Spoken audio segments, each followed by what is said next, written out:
Ready? Good morning. Welcome to the Tuesday, April 30th Board of County Commissioners meeting. We do begin each of our meetings with an invocation. And today we have Marcia Williams with the Road Church to lead us. Please stand and feel free to join us if you would like. Good morning. Thank you for allowing me to pray with you today as you deliberate the actions that are set before you. Would you please join me in prayer? Lord, thank you for these county commissioners, leaders who you've raised up for a time such as this, for oversight of the El Paso County. May they ever be mindful of the laws they have sworn to uphold, and to the laws of this great nation that were influenced and informed by your written word for the purpose of governing the people, we the people. We pray for those who are currently running for election or re-election to this Board of County Commissioners. May they be people of integrity who understand the responsibility of this office and be willing to put the needs of those they serve above their own. May the decisions of this board makes be in the best interests of the citizens of El Paso County. And may these officials serve with wisdom and be guided and reminded of the proverb of old that says, those who walk with the wise will become wise. Lord, please give these leaders heightened discernment as they consider the many requests that are continually presented to them as they govern. Would you protect them from the snares of any influence peddlers with power and resources that seek to undermine the will of the people this body serves? And may this governing body never make unjust laws or issue oppressive decrees. I pray these commissioners will always be known for their yes being yes and their no being no. Lord, your word from Proverbs 29:2 says, when the righteous are in authority, the people rejoice. But when a wicked man rules, the people groan. So Lord, may this governing body never have to hear those they have been elected to serve have any reason to groan.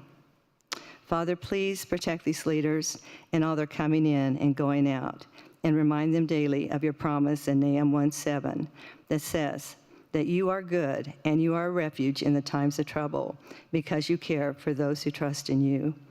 And I pray this in the name of Jesus of Nazareth. Amen and amen. Amen. Thank you. And today we will have Chaplain Allen with CSPD lead us in the pledge, please. I pledge allegiance to the flag of the United States of America and to the republic for which it stands, one nation, under God, indivisible, with liberty and justice for all. Thank you. Item number 3. Item number 3 is staff emergency items, and I'm unaware of any staff emergency items today. Item 4. Item number 4 is changes, postponements, and notice of the next meeting. I'm unaware of any changes or postponements to today's agenda, and the next meeting will be Tuesday, May 7th at 9:30 a.m. Item number 5. Item number 5 is the consent calendar consisting of items 5A through 5G3. Are there any members of the public wishing to speak on any item on today's consent calendar? Hearing none in the room. Any online? Okay. Commissioners, any comments, questions, or motion? Just a few comments, Madam Chair. Commissioner Vanderwerf. Thank you very much. So while I'll be supporting the items in the consent calendar, I do want to actually bring forward just a few that I think are very interesting and just useful.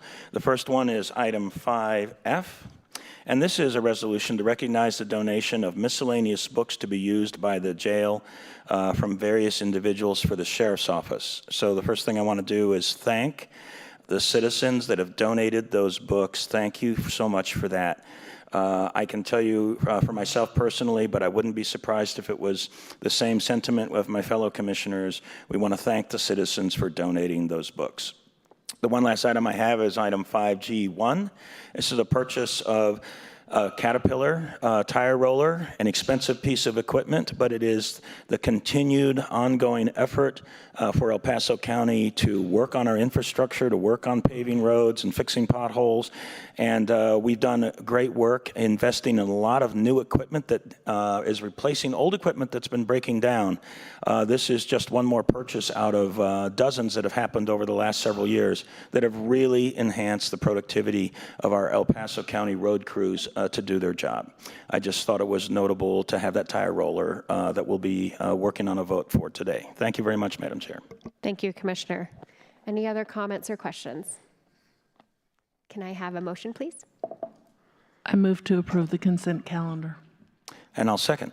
That has been moved and seconded. I'll call the roll. Commissioner Williams. Aye. Commissioner Vanderwerf. Aye. Commissioner Gonzalez. Aye. Commissioner Geithner. Aye. And the chair votes aye. The consent calendar passes 5-0. And that brings us to item number 6. Item number 6 is the proclamation recognizing May 2nd as the National Day of Prayer. Carrie Geithner, Vice Chair, Board of County Commissioners. Commissioner Geithner.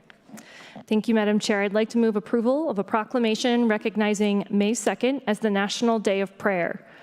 Whereas the annual observance of a National Day of Prayer dates back to a declaration of the First Continental Congress in 1775, and whereas the National Day of Prayer was further defined in a joint resolution of Congress signed into law by President Harry Truman in 1952, declaring that the President shall set aside and proclaim a suitable day each year, other than a Sunday, as a National Day of Prayer, on which the people of the United States may turn to God in prayer and meditation at churches, in groups, and as individuals. And whereas the United States Congress in 1988, by Public Law 100-307, established that the first Thursday in May each year would be set aside to celebrate the National Day of Prayer. And whereas the Board of El Paso County Commissioners has agendized invocations in its general meeting since January 11th, 2011, and has invited representatives from a broad range of religious affiliations and denominations to lead meeting attendees in prayer. And whereas President Ronald Reagan most eloquently reminded us of the need for a National Day of Prayer in his 1983 declaration when he said, "From General Washington's struggle at Valley Forge to the present, this nation has fervently sought and received divine guidance as it pursued the course of history. This occasion provides our nation with an opportunity to further recognize the source of our blessings and to seek his help for the challenges we face today and in the future."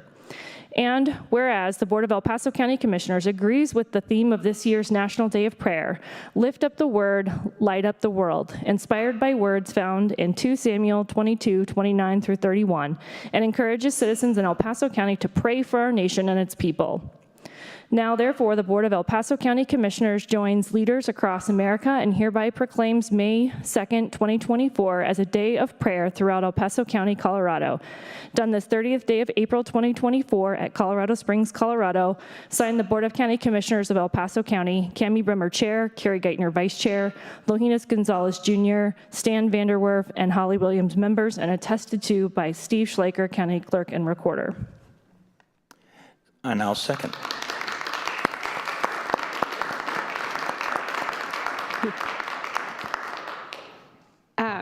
Thank you all for being here. That has been moved and seconded. I know that we have several audience members here today to speak and to participate and be here in support of this. I just wanted to quickly say thank you very much to all of you here. There are some familiar faces, and as you heard read in the proclamation, we have this commission has always had someone start our meetings with an invocation, and I see lots of the faces that regularly do that here today, so thank you. With that, I would like to invite anyone who is here to speak on behalf of this proclamation up. Are there any members of the public who would like to speak? Please introduce yourself clearly.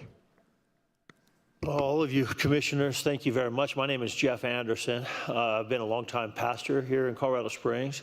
I am serving on the local committee that plans the National Day of Prayer. And today, I'm representing my friend and a dear co-laborer, Pastor Gabriel Valier. He's not able to be here, but he's been leading the National Day of Prayer activities locally for quite a while. In addition to everything that you said as far as the history, I also want to just recognize, as most of you are aware, that the National Day of Prayer Task Force, the organizers for that, are based right here in Colorado Springs.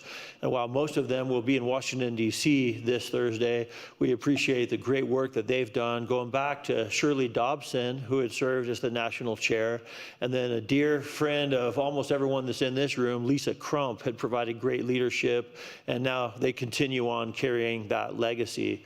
I just want you to be aware that this Thursday, there's going to be a number of activities, beginning with a National Day of Prayer breakfast that's being organized by the Southern Christian Leadership Conference. That's carrying on the work of our dear friend, Henry Allen. You guys all remember Henry Allen, who has now passed away, but they've continued his work by organizing this prayer breakfast Thursday morning, and Mayor Yemi will be there for that. At noon, there's a National Day of Prayer lunch. You'll notice that with breakfast, lunch, and then something planned around dinner, we're not following prayer and fasting. We're just praying, all right? So there's going to be a meal, the luncheon, up at Boot Barn Hall. And what's going to be unique about that is that it's going to be lay leaders from all around our community that will be leading us in prayer for everything from education to business to government, acknowledging that we really need the Lord's blessing, protection, and wisdom in every part of our life. And when we lift up the word, as you had mentioned, and when we light up the world, we're recognizing that we need the Bible and we need God's blessing to every part of our life. Throughout the day, the Gateway Prayer Garden and Fountain is going to be open for people to drop in and pray.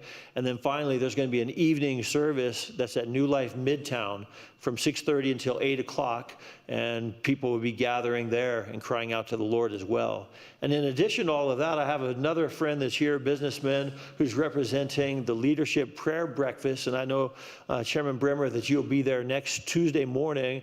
That's also going to be at the Boot Barn Hall, and that will be more of a business focus as far as people who are crying out to the Lord. Now, I know that the National Day of Prayer is something that for people from all faith and according to all consciences are able to observe and participate in that day.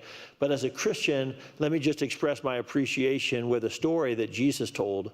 When his disciples came to him and they said, "Lord, teach us to pray," he didn't just give the mechanics of prayer or even the outline of prayer. He told them this story. He said, "Which of you, having a friend that's been on a long journey, if he comes to you late at night and you have nothing to offer him, if you go to your neighbor and you ask, 'Would you please get up and give me some bread so that I can offer to my friend who's come on this long journey?'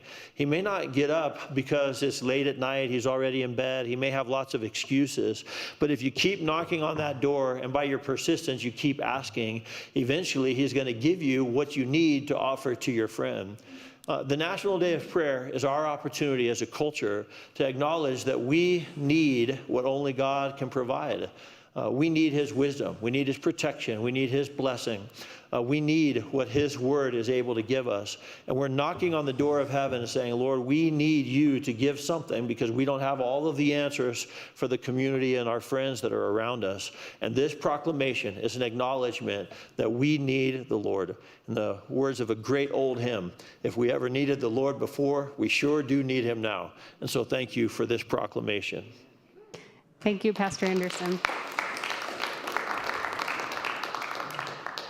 Is there anyone else wishing to speak on this item? Mr. Swales, please introduce yourself for the record. Good morning. It's good to be here. You have already cited President Reagan, and I'm going to do it again. This was, these excerpts were taken from his message on the National Day of Prayer in 1986, and they're worth mentioning it. Here we go. Human nature is such that times of distress, grief, and war, or their recent memory of those things, impel us to acknowledgments that we are often too proud to make, too prone to forget, and especially in periods of peace and prosperity. During the Civil War, Lincoln said that he was driven to his knees in prayer because he was convinced that he had nowhere else to go. Pretty profound. I'm going to read that again. During the Civil War, Lincoln said that he was driven to his knees in prayer because he was convinced that he had nowhere else to go. During World War II, there was an unknown soldier in a trench in Tunisia, and he left behind a scrap of paper, and these were the words that were on it. I want you to try to picture this guy sitting in the cold mud. He's hugging his knees. He's exhausted. The noise and trauma and chaos of war was all around him. And this is what he wrote. Stay with me, God. The night is dark. The night is cold. My little spark of courage dies. Oh, the night is so long. Be with me, God, and make me strong. If any of you have watched movies that depicted World War II situations, we saw many situations like that. And I'm wondering, for each of us, if that was us, what kind of a prayer would it have been? What would we have asked God for? Possibly shorten the night because it was long. America has lived through many a cold, dark night when the cupped hands of prayer were our only shield against the extinction of courage.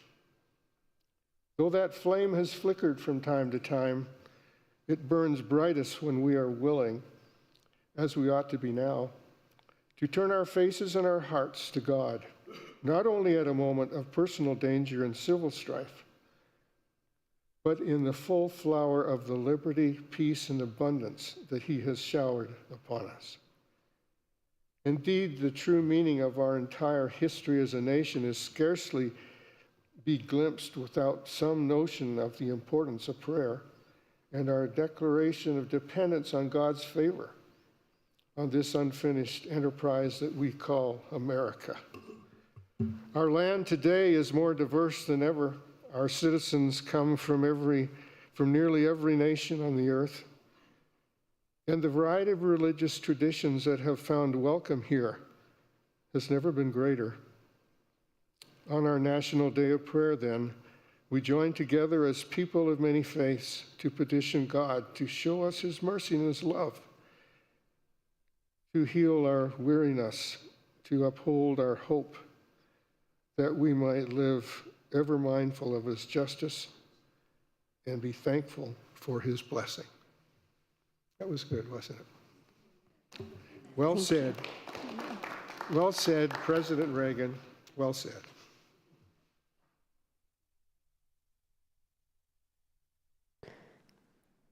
Chaplain Palmer Kane Allen, CSPD.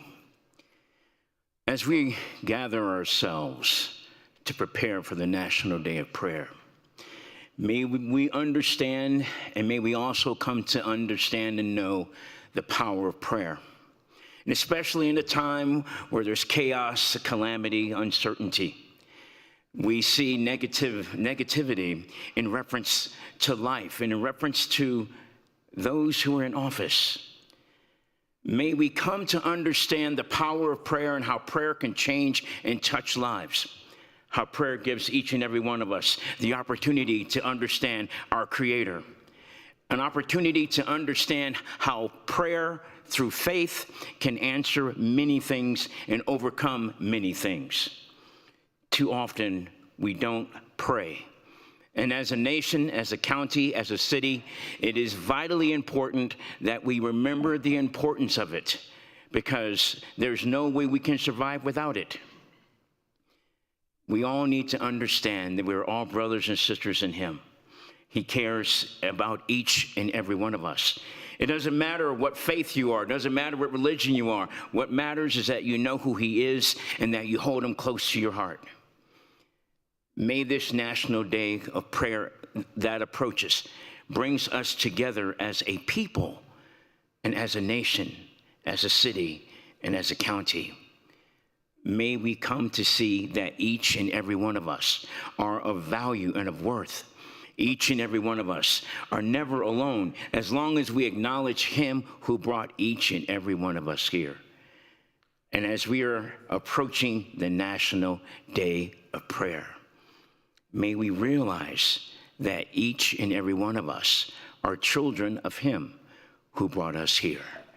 And may you of El Paso County, may you continue to have his love, his light, his spirit to guide you and direct you as you go about making changes throughout the county. May you always be filled with honor and integrity. May you always know, as it says in Proverbs 3, verses 5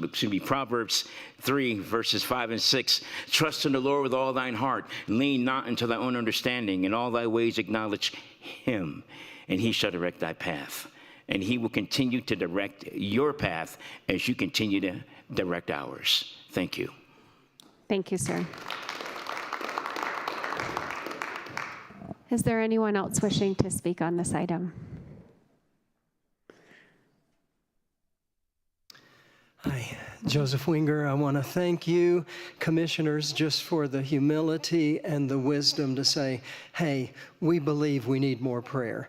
I've lived a long time, and I don't recall a time in my life where I've seen more chaos, more destructive ideas and philosophies being promoted in our society. And I remember hearing a person say, the root of prayerlessness is pride. Humble people pray because we know we need help. We know we need something greater to tap into than our own resources and wisdom. And commissioners, thank you that you have the humility to say we need to pray. We need the help of providence, even as our state seal says, "Nin sine numine," nothing without providence. So, Father, we do say nothing without your providence. And I'm sure we've all heard this quote from the 1700s from Edmund Burke. He says, the only thing necessary for the triumph of evil is for good men to do nothing, good men and women to do nothing. Well, as I've observed you commissioners, you have been a restraining force against destructive philosophies, evil, I'll just call it evil, things trying to twist children's minds and trying to pit people against each other, certain chaotic things, but you have been a restraining force, and part of that is because of your prayers, because of your humility. So I want to thank you, and may this be a time where our county is just saturated with prayer. So thank you, commissioners.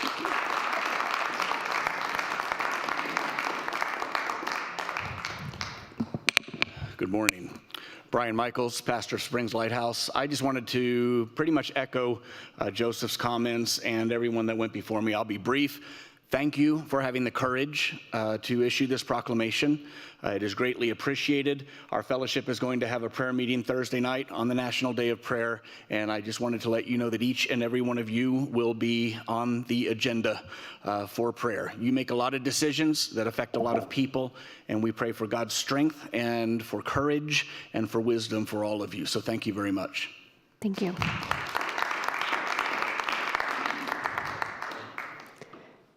Is there anyone else wishing to speak on this item here in the audience today? Okay, going once, going twice. All right. Anyone online? Okay, with that, comments from the commissioners, and we'll let Commissioner Geithner wrap them up at the end. We'll start with you, Commissioner Vanderwerf. Thank you, Madam Chair. First of all, I just want to say thank you for your prayers. It's actually pretty special because when we do our invocations before every Board of County Commissioners meetings, I'd say 9 out of 10 times they pray for the members of this board. And that's actually really special to me. It helps, I think, to calm the environment, to deliver peace, And I think there's something else about that that's important to me. It's one of the things that I believe is why prayer is so important. When you pray, you put your troubles in God's hands. And that allows you to live your life, that allows you to move forward, that allows you to love your family, your kids, your spouse, your neighbors. It allows you to free your mind to work on your troubles because you put those problems in God's hands, and it takes a lot of the worry out. That is so important. And I do want to mention that I cannot make the prayer breakfast this Thursday morning because I'll be at a small business listening tour. It is also Small Business Week. And that listening tour is very important. It'll be an opportunity for elected officials to listen to small businesses and what their challenges and issues are. But I will be at next Tuesday's annual prayer leadership breakfast at the Boot Barn. I'm looking forward to that. And I'm grateful to my fellow commissioners in the chair to allow our board meeting to start 1/2 hour later so that we can fully participate in that event Tuesday next week. I just want you all to know that's very rare that we actually change our start time from 9 o'clock. So that's pretty awesome. And for those of you that don't know, it turns out, and I know my fellow commissioners have heard me say this, is that my dad was a minister, and my grandfather was a minister, my great-grandfather, and it's an almost unbroken line of ministers in my family. And in fact, there is a small village in the Netherlands, which is where my ancestors came from, and there's a plaque on this beautiful little church in northeastern Netherlands, in a region that's called Groningen. And on that church is a plaque with all of the past pastors. And one of my ancestors' names is on that. He was pastor of that church for 30 years, and he was pastor of that church in the late 1600s. So it goes back a really, really long time. And also I want to talk a little bit about, for many of you know that I love to hike. And it's part of seeing God's beauty. To me, when I hike, I feel like I'm in God's cathedral.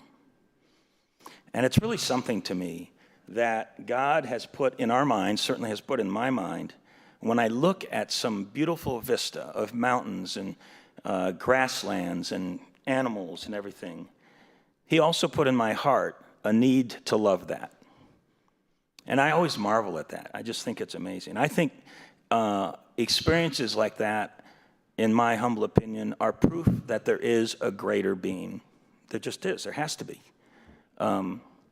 So I think prayer is so important, and I'm so glad that we do this as a board. I'm so glad that so many of you out there do it. I am grateful for everyone's prayers.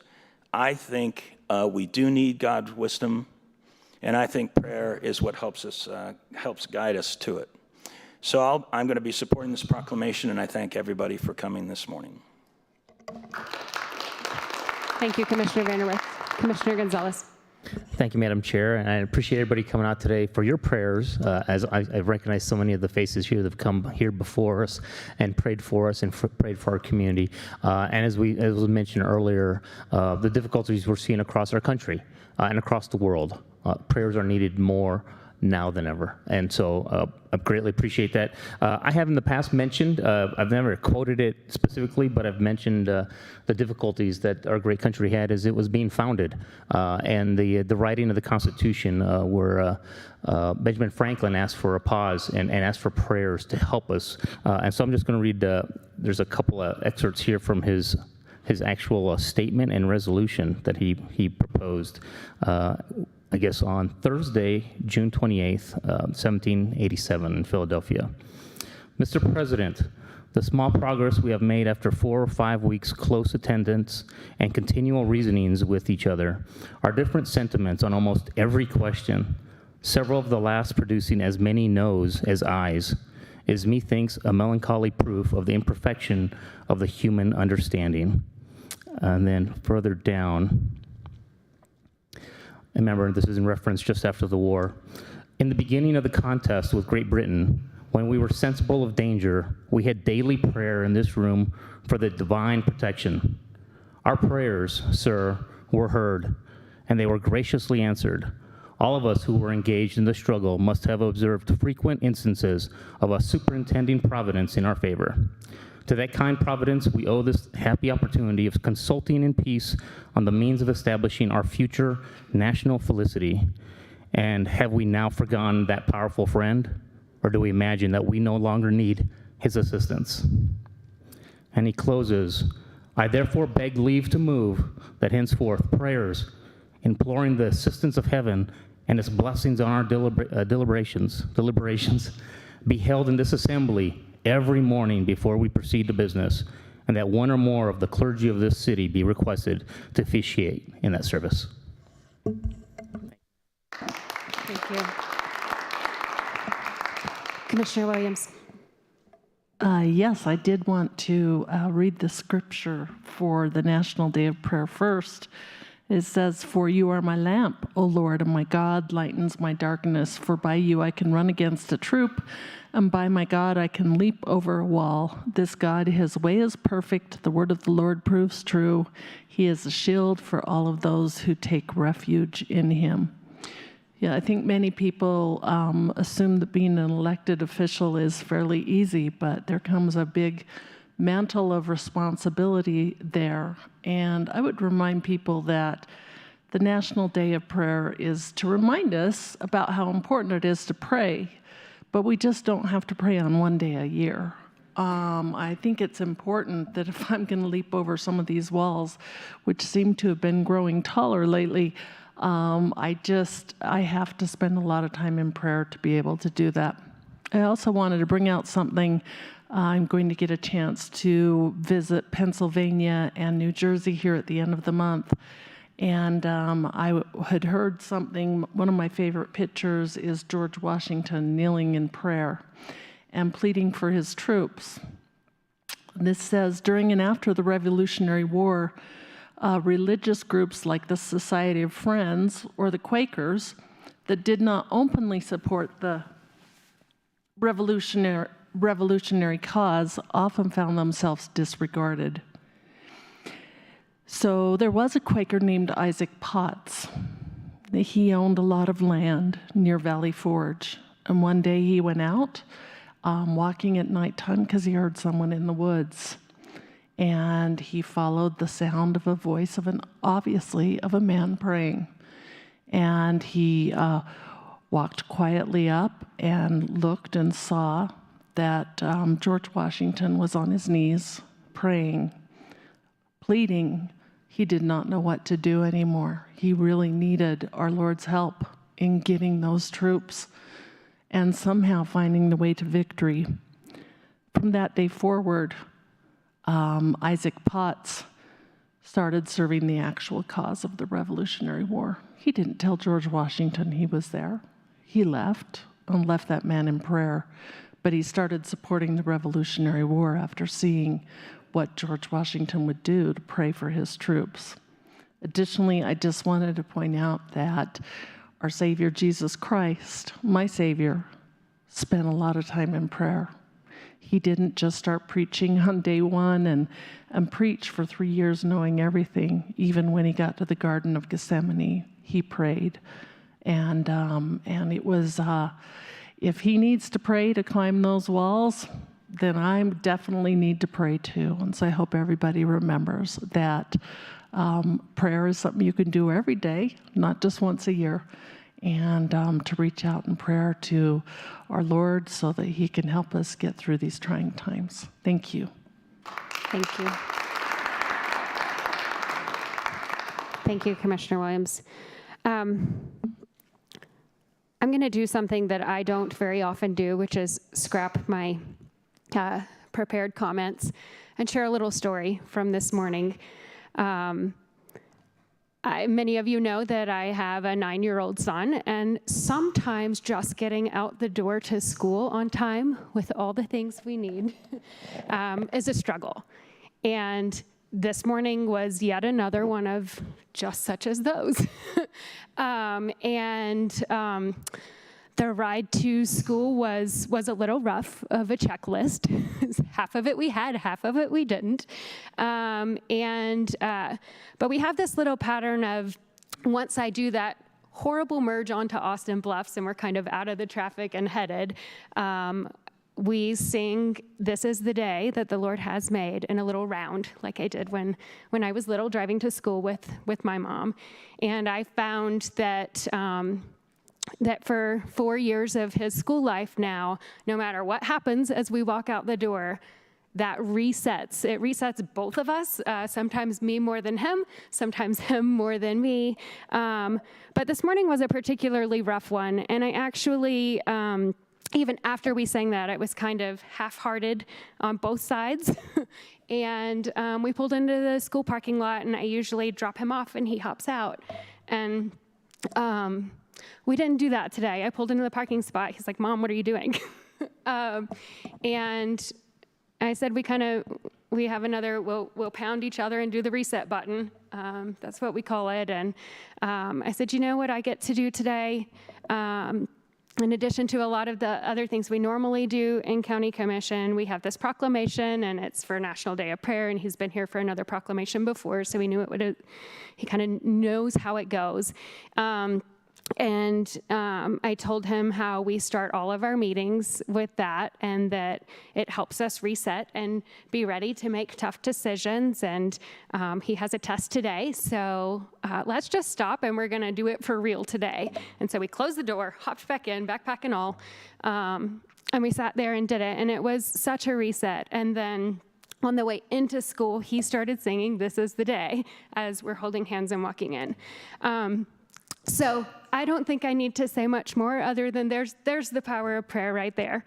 And many of you saw me this morning, asked me if I was okay, knowing that my eyes were still a little red from just emotion of doing what we're called to do, what God put me on my heart to do, as He's entrusted me not only with this, but in raising a child of God as well. So, thank you for letting me share that story. Hopefully, the 9-year-old won't be embarrassed that I just did, but that's real life, and thankfully, we have a higher power to call on. We have lots of words that we can look to that are already written when we don't know what to say. So thank you very much for being here. Thanks for indulging my personal story. And with that, Commissioner Geithner.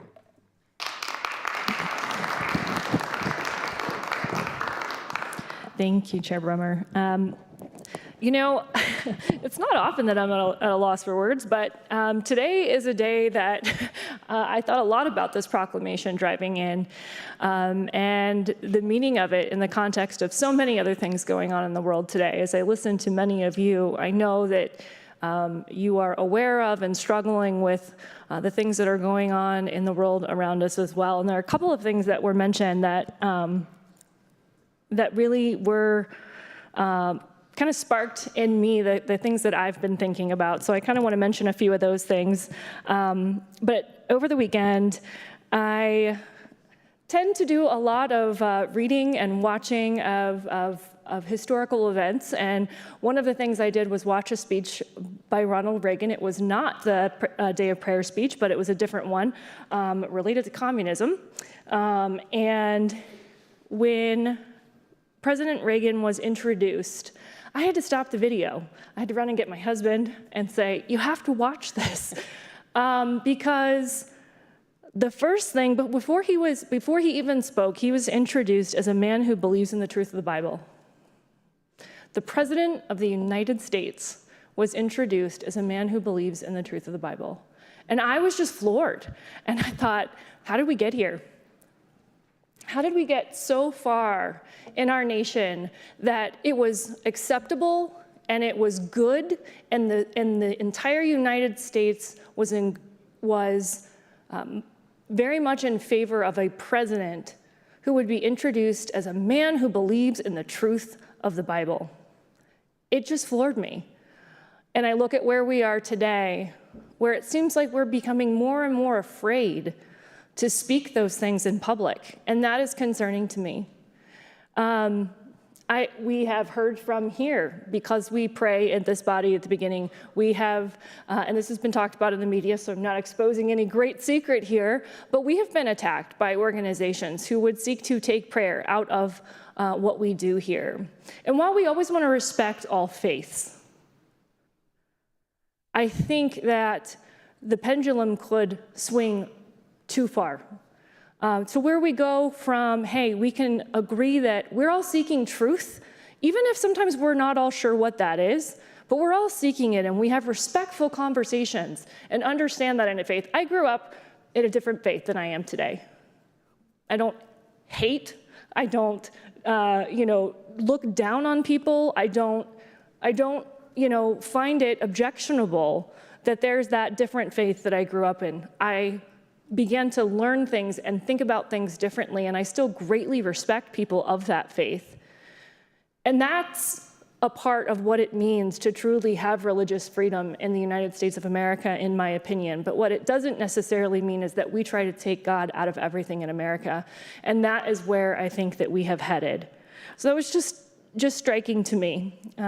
It's a great speech altogether, but that was the first thing that caught my attention. And then I wanted to just touch on the word courage was used in by many speakers. And this has become a word, I think it just didn't have the same meaning to me when I was younger. But the word courage has begun to mean so much to me in my personal life, but also as an elected official. As Commissioner Williams stated, lots of walls that we must jump over and we cannot do alone. And sometimes it takes courage to try to jump over those walls, believing and having faith that we are capable of doing those things. So courage is such an important word in the context of what we're talking about today, which is prayer. The courage to seek prayer, the courage to pray out loud, to continue to say that this is something that our nation needs to do.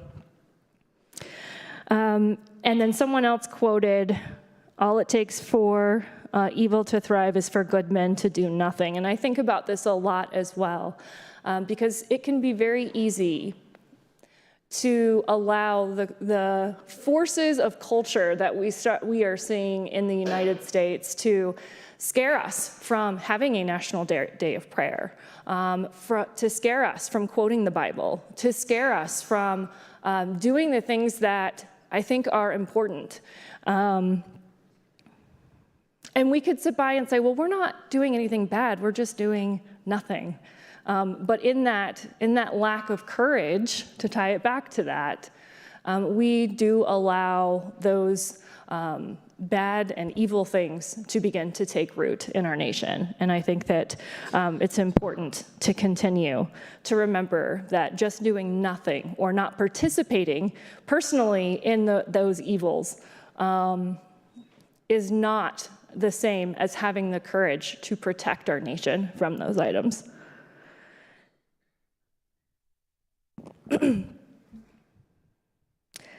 And I wanted to just kind of, in hearing Commissioner Gonzalez's words specifically related to the Continental Congress, I think that this is such a key tying into our founding. Again, we have those who would try to detach what is American from God. In fact, I was actually a pastor. We all know we can disagree, right? A video of a pastor who said that God has nothing to do with America. And I was struck by that. And I said, absolutely, God has everything to do with America. It's why we were founded. Our Constitution, our unique Constitution saying that every person has value, was derived from our understanding and our founders' understanding of God and how every person created in his image had value. And we haven't always gotten it 100% right. We seek truth, but we're always working. We know we'll always be fallible, right? We know we're never perfect, but seeking and continuing to do that. And as a part of that, seeking that truth isn't always easy, but it's always worthy. And sometimes it produces conflict. And I think about those men praying and all wanting to do right and yet still seeking conflict. Because they think that it's important, because conflict can be a discussion and it can be a way of getting to truth. And so all of those things are just really important to me when we think about what this really means in the context of prayer, in the context of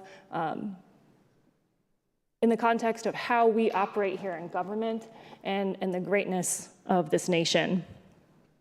And our little bitty job down here as county commissioners is a part of that. And then the last thing I just want to say is I really appreciate Commissioner Vanderwerf's comments about being out and hiking. Though I don't mind a hike or two, I am not as avid of a hiker as Commissioner Vanderwerf, but my version of that is gardening.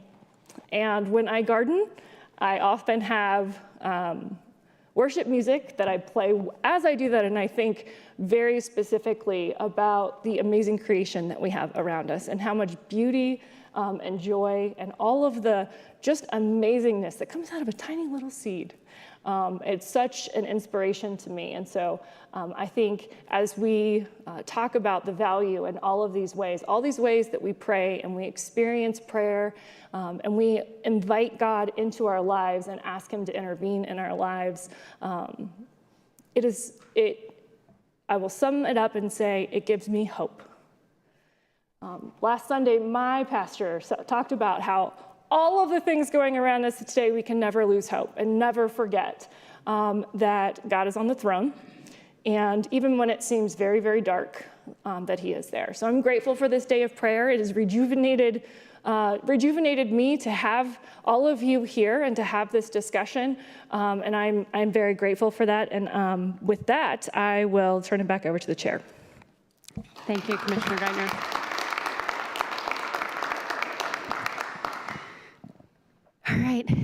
Thank you very much. With that, I think you've heard plenty from us, and thank you very much for being here. I will call the roll, and after that, we will take a brief recess and grab a photo for anyone who would like to participate in that. Commissioner Williams. Aye. Commissioner Vanderwerf. Aye. Commissioner Gonzalez. Aye. Commissioner Geithner. Aye. And the chair votes aye. That passes 5-0. Thank you all.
Good morning and welcome back to the Tuesday, April 30th Board of County Commission meeting. Thank you for your patience. We are now on item number 7. Item number 7 is comments by elected officials and commissioner liaison reports. Commissioner Williams. Yes, good morning. Thank you. That National Day of Prayer was very wonderful. This week, I have a pretrial services community advisory board tomorrow.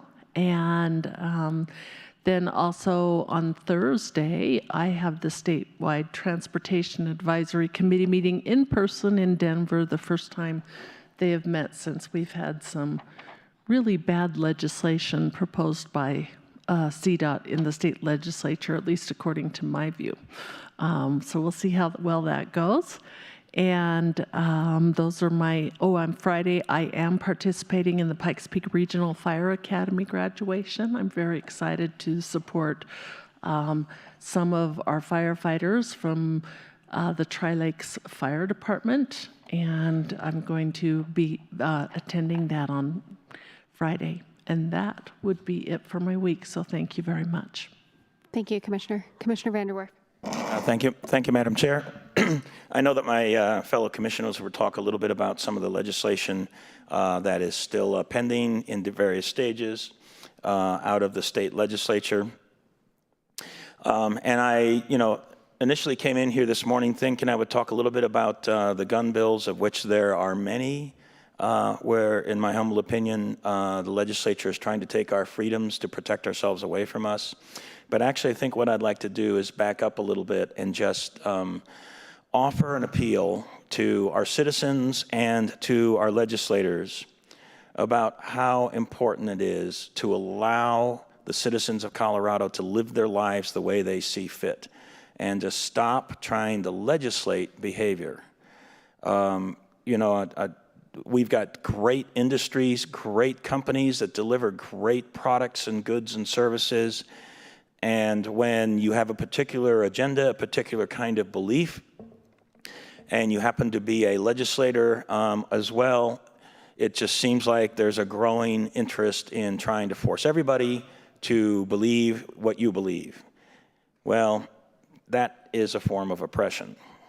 That's actually what's really going on. So I will encourage our legislators in Denver to think about that. And actually, since we are celebrating National Day of Prayer today and just did a proclamation, I will also pray for them. And I would ask you also to pray for them.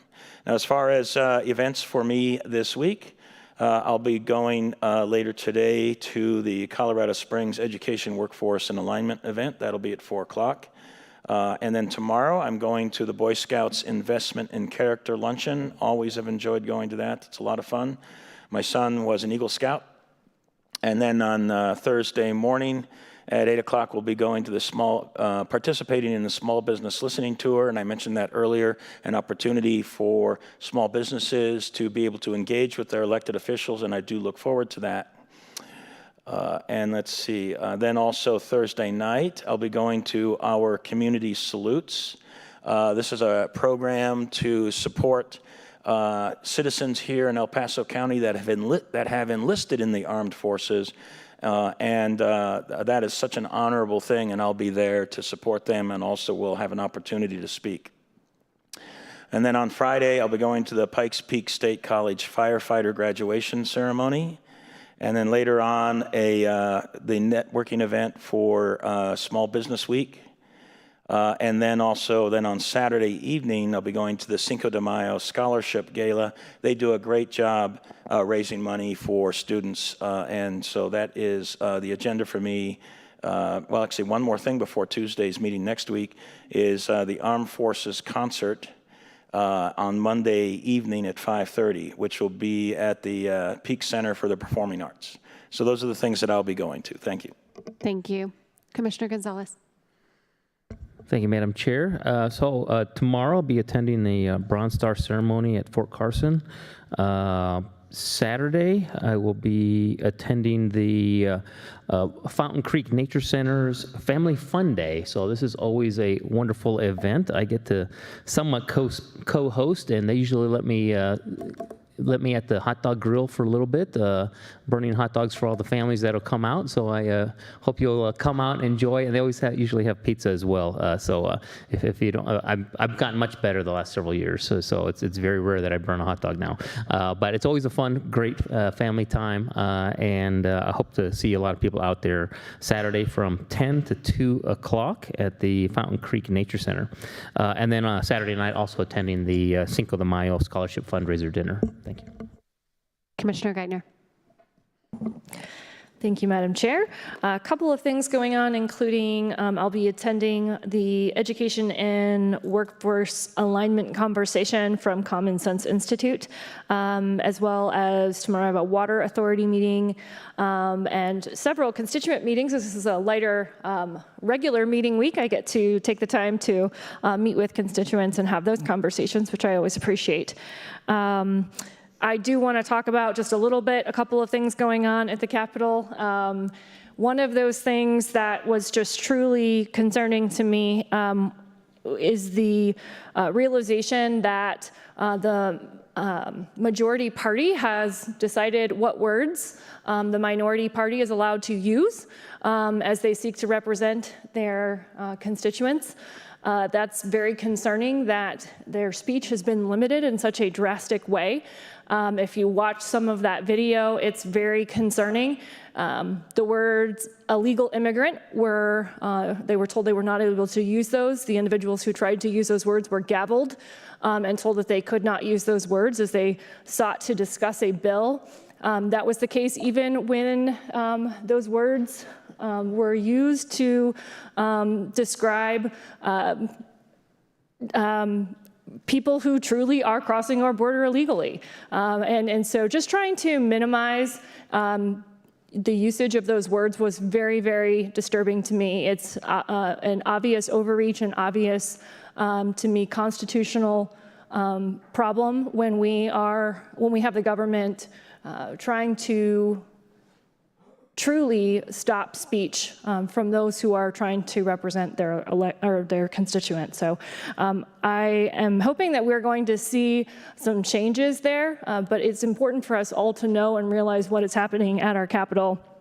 I also think on this topic, a little bit interesting, I talked about in the last few weeks that Denver has quietly, though they still have their sanctuary policies in place publicly, quietly begun to tell folks who are coming into the United States across that border that they're going to suffer, that's a direct quote, from the Denver government official to those individuals if they decide to stay here because there are no more resources. We've talked about beaconing and beckoning folks coming into sanctuary cities and the lack of compassion it actually is when you do not have the resources to care for those people, when it is a virtue signal that you put out for the benefit of other people, but you really don't have those resources. And so we're seeing the fruit of that now, which is truly behind the scenes, them quietly saying, but you can't stay here because we don't have any room for you. Now that has gone further. Now the city of Denver is actually sending employees, government employees, down to the border to stay there for at least a month and to tell folks at the border, please don't come to Colorado. And I applaud that decision because it is so detrimental to our communities. At the same point, they are not repealing their sanctuary policies. So to me, it is speaking out of both sides of their mouth. They do not want to make the right policy decisions. But they are obviously admitting tacitly that those policies are failures. And I think that the fact that they are not calling for the federal government to secure that border, instead just saying, please don't come here and directing them to other cities is very problematic. We know that it's a problem. We need them to have the courage to stand up and say it's a problem, that we have to close our border. There are legal paths to immigration, and those are the paths that should be followed. But in the meantime, I do appreciate that they're now telling people not to Colorado. I surely wish that they would make the laws and the ordinances of Colorado and Denver match what they are actually doing at this point, so that we can have a stronger and better outcome. Thank you. Thank you, Commissioner. Many of the events I am attending this week have already been mentioned. The ones that haven't are, I will be attending the Homeward Pikes Peak event on Wednesday. And I wanted to remind people that in addition to Commissioner Gonzalez's Family Fun Day, if you're an early bird and you'd like to get up and help your community on Saturday morning, you can choose any one of hundreds and hundreds of spots still open for City Serve Day. You can visit Cause I Love You and sign up for a variety of volunteer projects around town. It's also Great American Cleanup Day, so several of those are along Fountain Creek watershed, a couple of them in our nature centers. And so please feel free to spend your morning volunteering if you would like, and then go see if Commissioner Gonzalez has burnt the hot dogs yet. So with that, I think that completes our commissioner comments. Any other elected officials, countywide electeds? None. Okay. Item number 8. Item number 8 is community service organization reports, and there are none. Item number 9. Item number 9 is public comment on items not scheduled on the agenda. This is the public's opportunity to speak on an item not scheduled on today's agenda. And Madam Chair, we didn't have anyone sign in ahead of time to speak. Okay, thank you. No one is signed in. Are there any members in the audience wishing to speak on any item not on today's agenda? Hearing none in the room and none online. Okay, thank you. Item 10. Item number 10 is the called up consent calendar, and there are no items called up. Item 11. Item number 11 is the resolution to approve funding recommendations and subrecipient awards for the 2024 through 2026 Community Services Block Grant Cycle. Stacy Quiddick, Executive Director, Department of Human Services.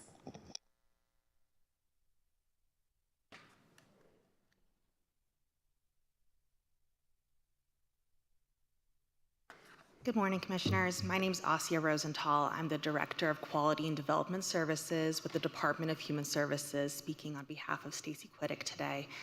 I have a brief presentation to you on our Community Services Block Grant. We're here today because we would like to issue subrecipient agreements to the applicants who applied for this grant. Before I get started, I just wanted to thank you for taking the time to hear us and for supporting this grant for many years in the community. I wanted to thank the CSBG Advisory Board for all of their work in getting this grant together. I wanted to thank our team that has administered the grant, and I especially wanted to thank all of our applicants for all of their hard work. We've asked some of them to be here today to support and to answer any questions you might have.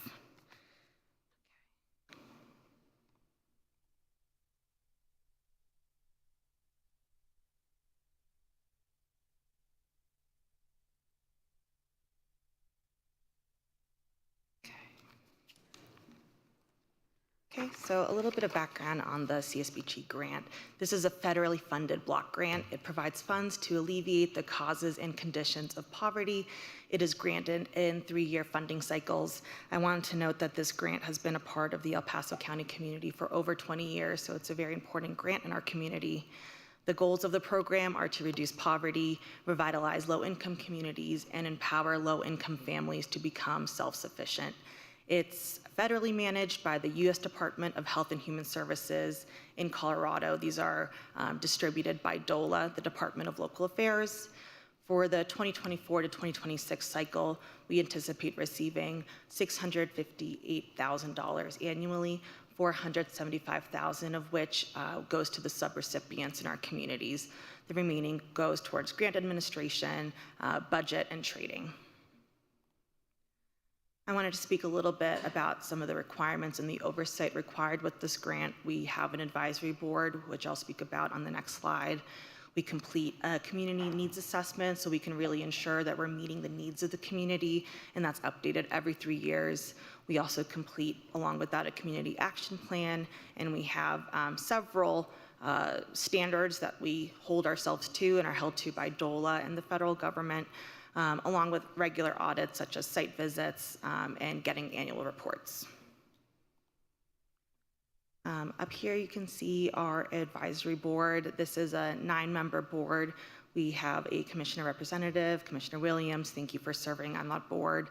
And it's broken up into 3 different sectors. So we need to have 3 representatives from the low income sector, 3 representatives from the elected public official sector, and then from private organizations. So the way that the grant works is that El Paso County actually applies to DOLA every 3 years for this funding. This is 100% federal funding. For this cycle, the application was submitted in September of 2023. That was approved here, and it was approved by DOLA in November 2023. I just want to reinforce that El Paso County currently does not provide services directly to citizens through this grant. We choose to allocate these to subrecipients who are selected through a rigorous application process. Applicants are typically local nonprofit agencies, and they have experience serving low-income individuals and families in a manner that's consistent with the CSBG requirements. The CSBG Advisory Board reviews an evaluation team's recommendations and determines a final recommendation for funding that comes before you and before the application goes to DOLA. So this current cycle actually began in January 2024, but the federal government had a delay, as you know, in executing a budget for this fiscal year. So that led to a delay in getting funds out to our community. But as of last month, we've received sufficient funding to actually begin those distributions. I wanted to highlight that, of course, we received more funds request than what we're have available to give out. So we received over $2 million in requests from our applicants. We, as I said, have $475,000 available to our subrecipients. The CSBG grant and the advisory board work on which domains we want to prioritize and highlight when we distribute these funds. So the total domains that are available are housing, health and social behavior, income and asset building, education and cognitive development, employment, service supporting multiple domains, and civil engagement and community involvement. So here on the slide, we want to present which of the subrecipients that the evaluation team and the advisory board are bringing before you for recommended funding across various domains. I did just want to note that Springs Rescue Mission has declined their funding as the amount is not sufficient for their program. So we do have $50,000 that we're bringing in front of you to decide and speak through to meet our $475,000 that would go to subrecipients. And with that, that's the end of my presentation, and I'll open this up for any questions. Do we have any questions for Astia? Commissioner Williams. Yeah, I just did want to take a moment. I know that the board worked very, very hard on this. Myra McCoy, I believe, is our chair. Yeah, no. And I really wanted to thank the volunteers who assist in this process. It does take a lot of meetings. They have placed a lot of thought into both our goals and the different organizations, and have reviewed the applications. And as a commissioner, I do really, really appreciate that. So thank you very much for everyone's hard work. Thank you, Commissioner. Any other questions or comments at this time? Okay. With that, I do understand that we have a few of the applicants that we see listed here in the House. I'll ask at this time if any of them would like to address the commissioners before we begin discussion.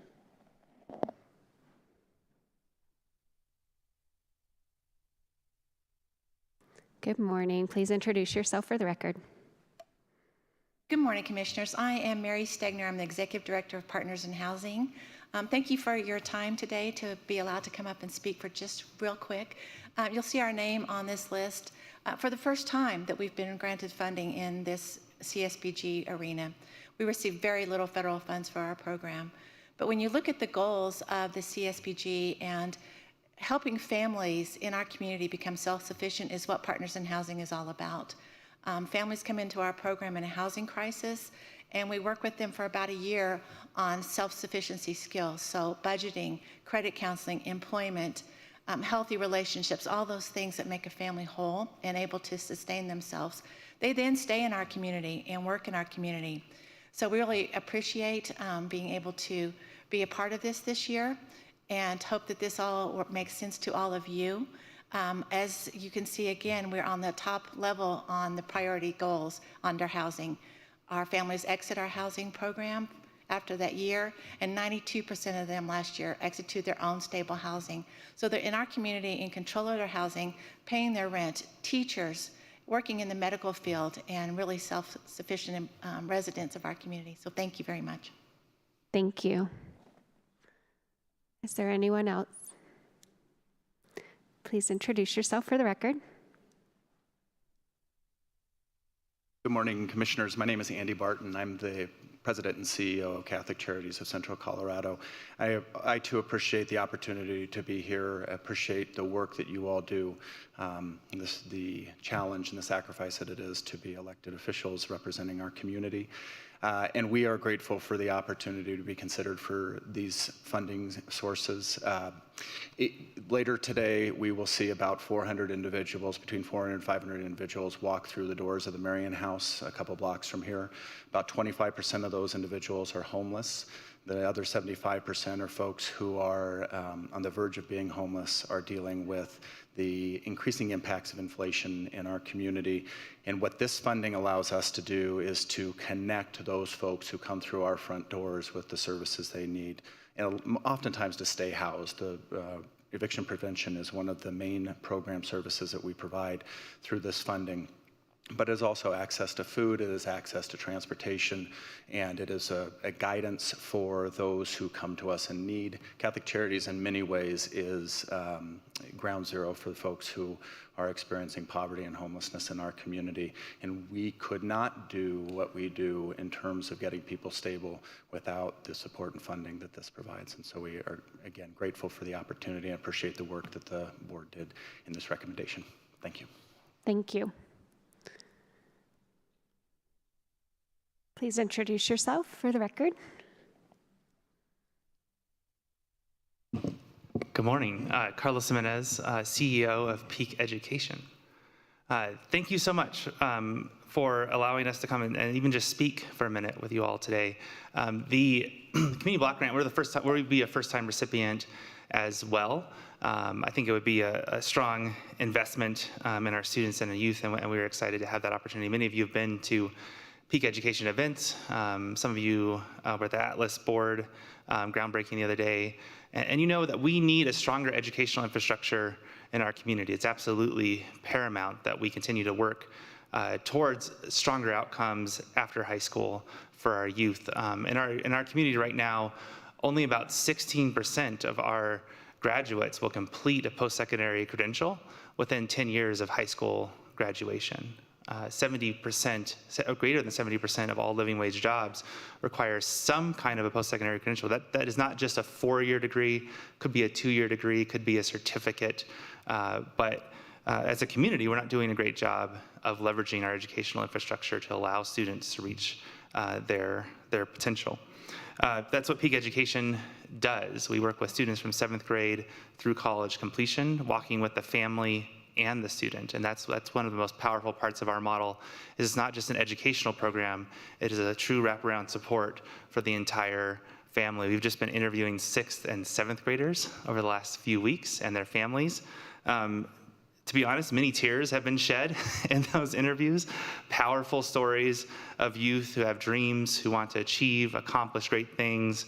And this kind of funding is not just an investment in Peak Education, and it doesn't just land in our books, but really it's an investment in these youth and what they're going to be and their aspirations and their goals and objectives. I want to close just real quickly by sharing a quick insights into what we've been doing with the advisory committee. We've been working to prepare our data systems to be able to report on the grant and be successful in that process. And we've even hosted 2 dinners with our families, one with middle schoolers, one with high schoolers, to explain the grant to them and to let them know we need a little bit more information about your income and some of the stuff that we haven't traditionally always tracked, because we want to be able to do well at at the grant. So I just really appreciate you considering us, and look forward to working with all of you, and thank you for considering making an investment in Peak Education and our youth throughout the city. Thank you. Thank you. I do have a question. Yes, Commissioner Williams, I think we have a question for, and I'll clarify, if any commissioners have any questions for any of the applicants as they come up, feel free to ask them. Yes, so can you tell me what specifically the funds are going to be used for? Yeah, we had really focused them for our signature program. So Peak Ed has a variety of different layers to it now. One of the things that we're doing is helping Harrison District 2 complete FAFSA requirement for students so they can get their financial aid complete. We're also doing some work around the community. Chair Brimmer came on one of our events with the Chamber and EDC last week to the Cherry Creek Innovation Campus, talking about how could we create an innovation hub in our community that would lead to career-connected learning.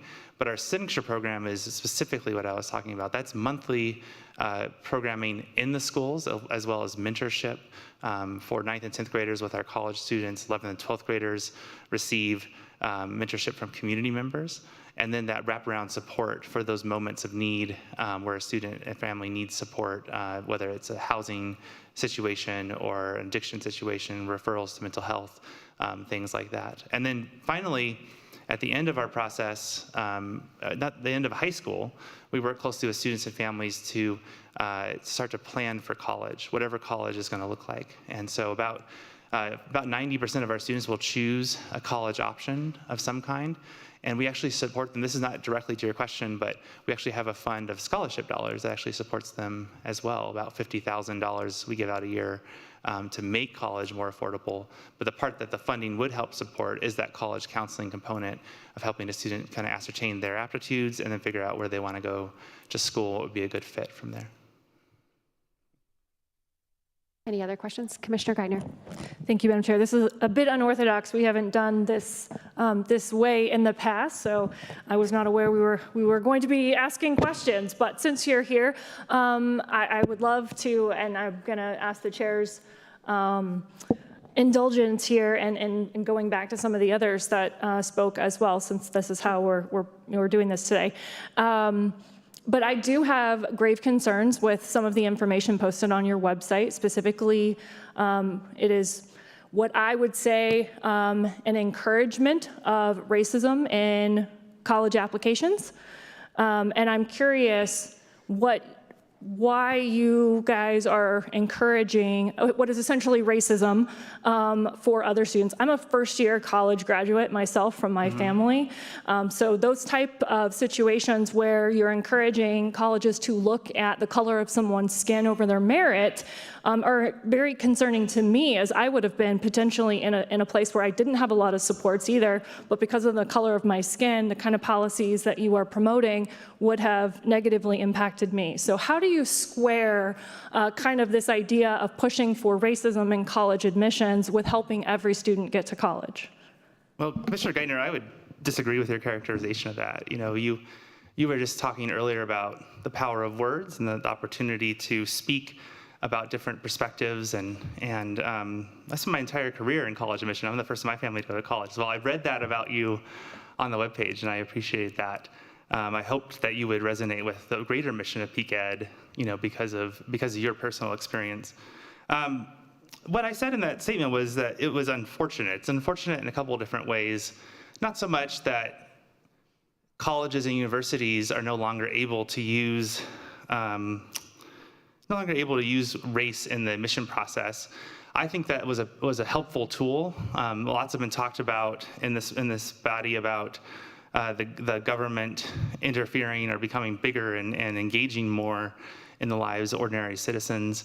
You know, as a 15-year admission officer, utilizing race was not just about, hey, the student gets in. It was helpful to understand the student's background and their approach to the college admission process.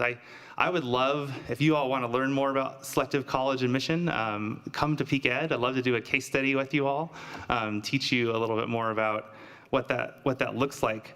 But I think the main point is that we serve 87% of our students are students of color.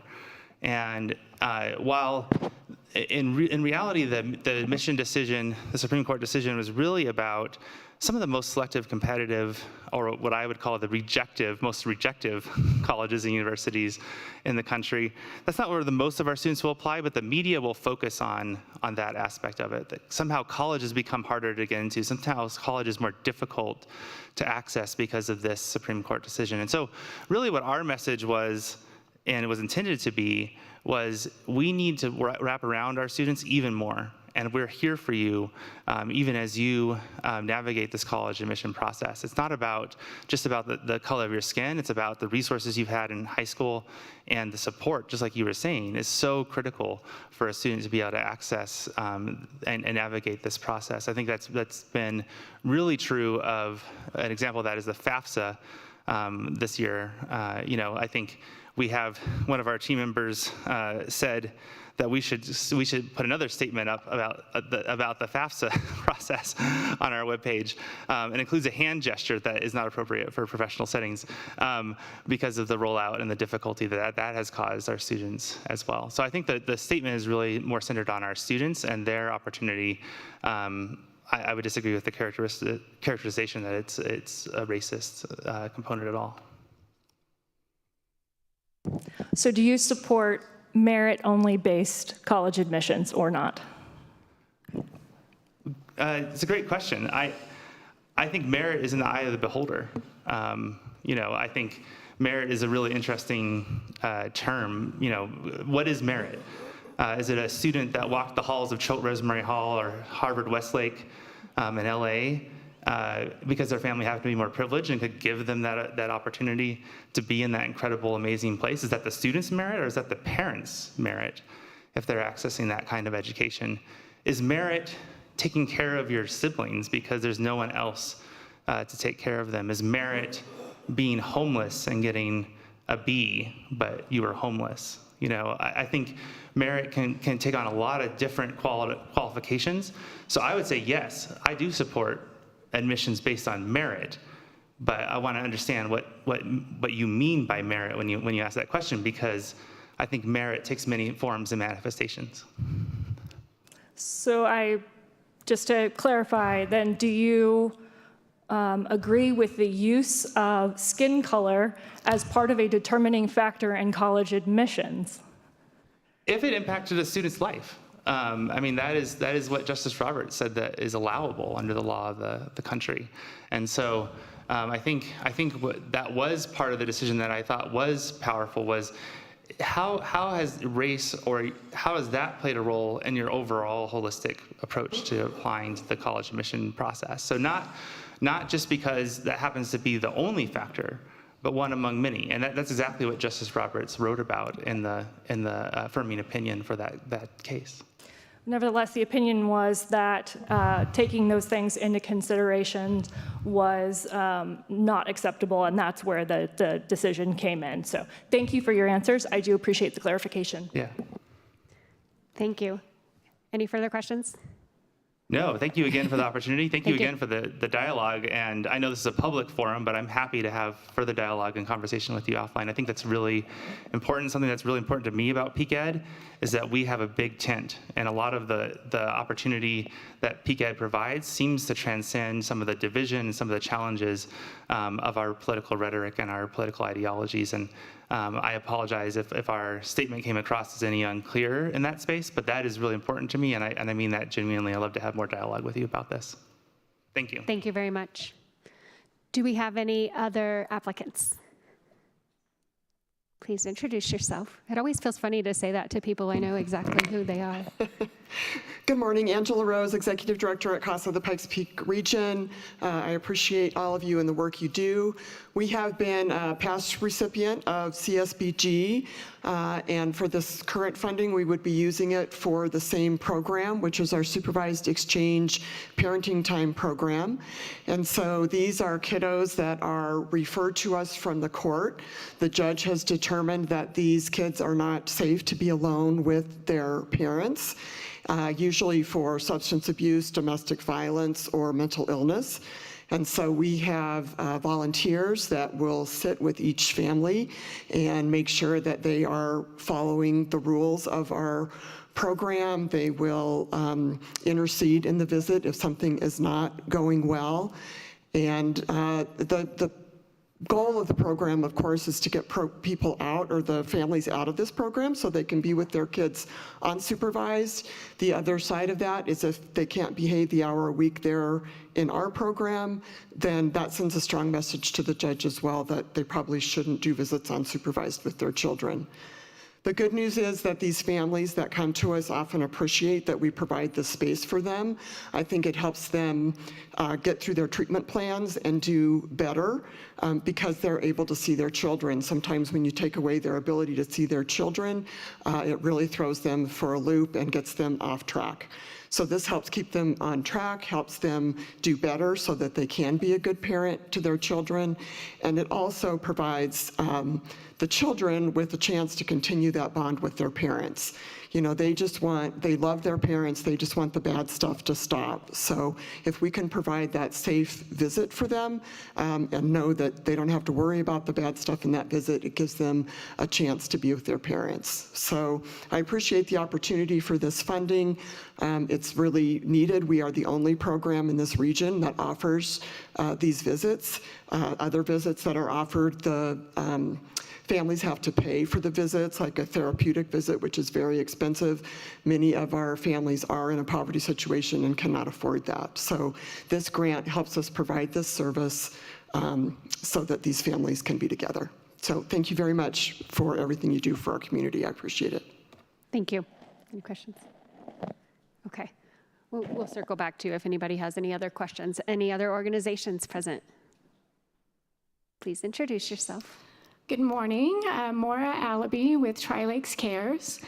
And we are, I'm just echoing the words that we've heard this morning.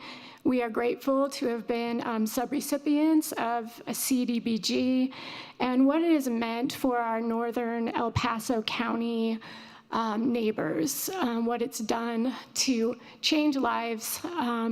And, excuse me, you know, many of the people who come to Tri-Lakes Cares have experienced a convergence of events, of tough circumstances. And just one of these individuals is a young woman, Anna, who came to Tri-Lakes Cares at the end of last year. And an incredible story, hard to believe, but she had been diagnosed with leukemia. She's a single mom with a young daughter. She had just lost her job, and in the previous month, her husband had left. They had no support, and she couldn't afford her rent and utilities. And that's where CDBG funding came in. And so we were able to help this young woman to stabilize before she started a new job soon after the start of the year. And that is just, you know, one story of many people who benefit from this funding. And, you know, it's helped people in our community, and listening to Mary Stegner's comments as well, you know, have a roof over their heads, be able to stabilize and move forward. So I want to say on behalf of Tri-Lakes Cares and the people that we serve, thank you. I also want to mention the CDBG team who has been so incredibly helpful through the process of applying. I'm the grants manager, and so I am intimately acquainted with that and the reporting as well. So all around, just an amazing program, and thanks so much for your consideration. Any questions? Okay, thank you very much. Is there anyone else present? Please introduce yourself for the record.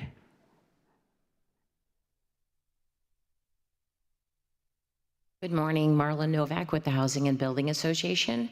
I was not here to speak on this, but I saw our name up there. Careers in Construction is one of our programs, and We appreciate the consideration there. They are actually at a job fair, a career fair today at Pro Rodeo, our staff from Careers to Construction. So I thought I just might give you a few statistics. We are in 62 schools across Colorado currently. This is bringing vocational education to our high schools, getting shop class actually back in schools so that they can learn a career, move on to college, not move on to college, get a high-paying job in the construction industry. We have given out over 1,000 OSHA 10 certificates. Students have received just under 2,000 PAC Core certificates, which is plumbing, electrical, construction, woodworking and stuff like that. They get PAC Core certificates, and we've given out just under 2,000 of those with over 3,000 students enrolled to date in that program. So thank you very much for the consideration. Appreciate it. Thank you.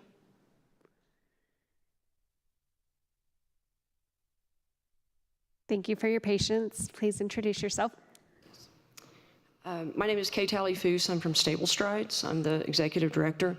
And Stable Strides is a unique organization in Colorado Springs in that we provide equine-assisted therapies to children and adults up to over 80 years old. Much of that therapy is done through the mental health area. Of all of our clients, we have about 43% who are considered low income. And so this type of grant just supports the people that need the assistance that we provide to be able to have the connection with a horse that helps them be better, helps them be well from mental health issues, physical, occupational, and speech therapy issues. And then we also do adaptive riding. And adaptive riding allows people who love horses and want to be with horses but couldn't be served at many of the other barns and arenas in our community to be able to have that connectivity and relationship with the horse to help them live a full and happy life. So I do appreciate the opportunity to be involved in this. I'm humbled by the group of people that I'm grouped with here, but I thank you for the opportunity to be a subrecipient for this grant. Thank you. Thank you. Actually, if you wouldn't mind, we do have one question for you. Commissioner Vanderwerf. Thank you, Madam Chair. So first of all, thank you for everything you do. I understand that, the potential connection, to horses or really any kind of animals. I mean, the ones that certainly I'm more familiar with, is connections to dogs and so forth that provide some therapies for people. You did have a fairly large request, and right now the recommended funding is a smaller amount. So what I'm interested in is just kind of getting an answer from you.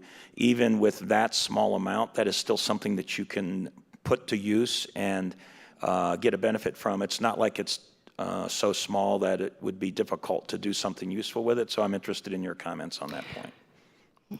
Our funding comes from a lot of different sources. Mostly, a lot of it are individual contributions. We do apply for grants to augment and to help create our ability to build our capacity. Right now, with the smaller amount that we received, it's basically helping more the status quo of where we are. We still serve well over 5,000 hours of therapy a year, and just lots and lots of people benefit from our programs. And I would say really what the difference is, 15,000 to what we requested, is just that the capacity building is not possible without your particular funds. But who knows? We may have that individual donor who helps us do that. And so we don't cut programs when we don't get those large requests or large grants. It just makes it so that we have to do a better job in the other areas and maybe not build as much capacity. We do hope to, in 2025, be in a larger barn facility down at the Norris Penrose Center. And right now we're at 2 sites. And that would put all of our therapies under one roof, which we believe will, in and of itself, help us build capacity. Okay, great. So just maybe a follow-up. So the dollars, if I understand kind of your response, was the 15,000, if that's where we end up, you can put it to use because you have an existing program, and it's just about adding it to that and changing the scale somewhat as a result of doing Correct. it. Okay, thank you. Thank you. Thank you. Are there any other organizations here to speak today? Hearing none in the room. Any online? Okay. With that, I need to call for public comment outside of those who have presented officially on behalf of your organization and we'll come back and ask specific questions as well. So actually, we'll just finish that up as a part of the staff presentation. Commissioner Geithner, did you have a question of someone, and Commissioner Gonzalez as well? I did, actually. Mr. Barton from Catholic Charities, could I just ask a couple questions?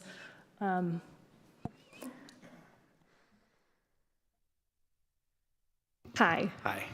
Good to see you. I just want to ask you a little bit. There have been some concerning reports.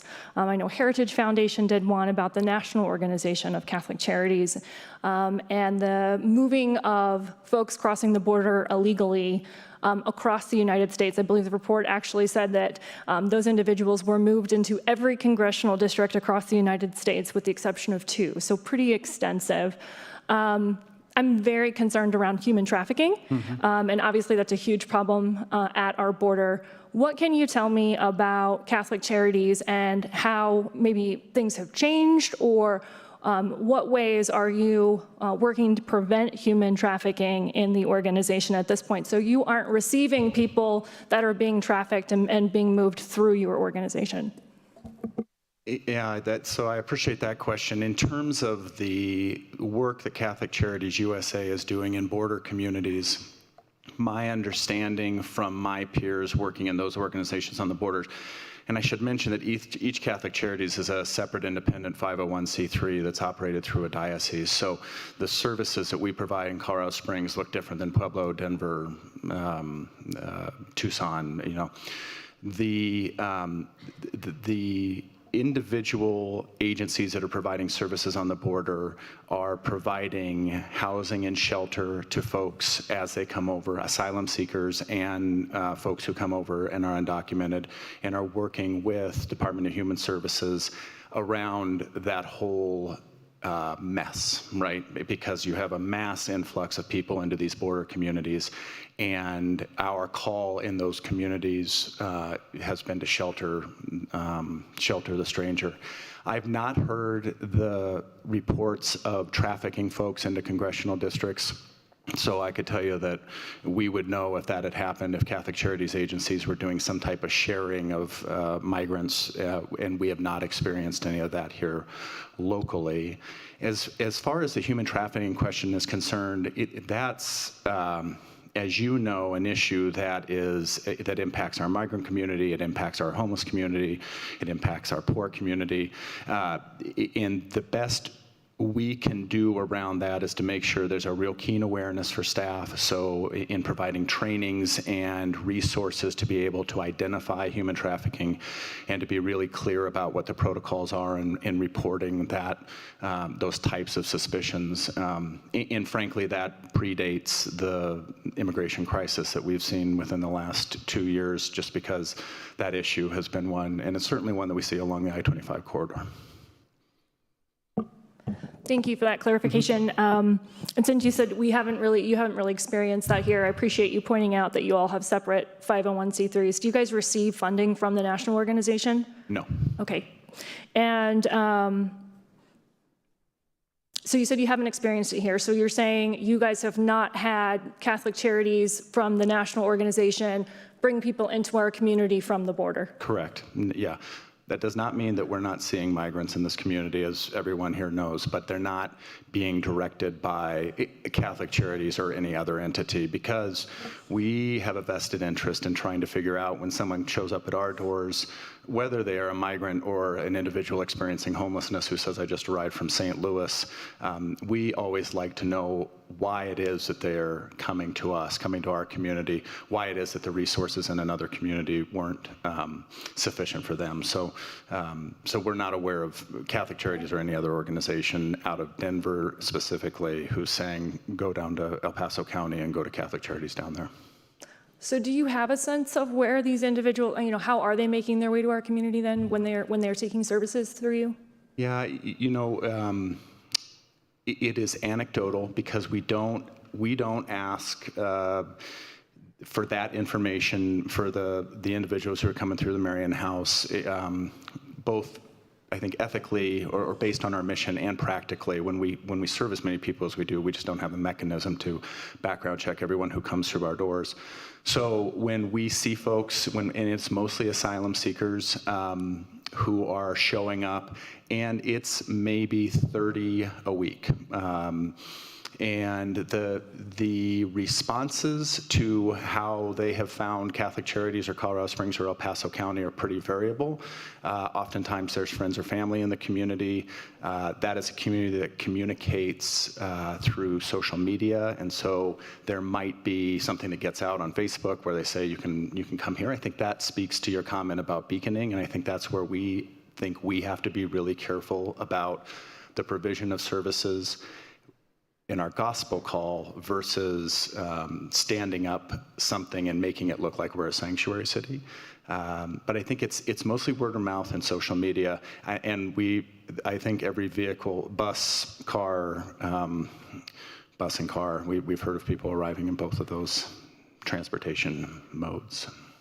Okay, thank you for your answers. They're thorough, and I really appreciate that. I just have, one kind of additional follow-up here, which is specifically of this funding, because it's obviously underneath the housing item. I know you're talking about the Marian House and, kind of the soup kitchen portion as well, but specifically on this housing, will this be for more emergent housing? Is this for long-term housing? Can you just help me understand how you're going to be using that? Yeah, it's for both. And it's around navigation for housing as well. Because we're not a housing provider, we don't have units. We're in the process of building some units, but we partner with organizations like Partners in Housing or Grescio or Homeward Pikes Peak, and are a part of that continuum of care that's getting people into housing. And the regulations around that housing, it depends on the source of funding for that. The majority, so we're using both folks who are unhoused to get into housing, and I think that was maybe 10 individuals last year that came out of this funding. It's really hard to get unhoused people housed in this community, again, as this group knows. So the majority of the funding goes toward eviction prevention, helping tenants with their rent, working with landlords to avoid an eviction that gets onto someone's record. And then there's little pieces of wraparound service that is a part of what we use that funding for, because for the folks that we serve, and a hand with is better than a handout. So if we can provide eviction prevention and help them to maintain that housing, then we're not having to respond to the same issue 6 months, 12 months from now.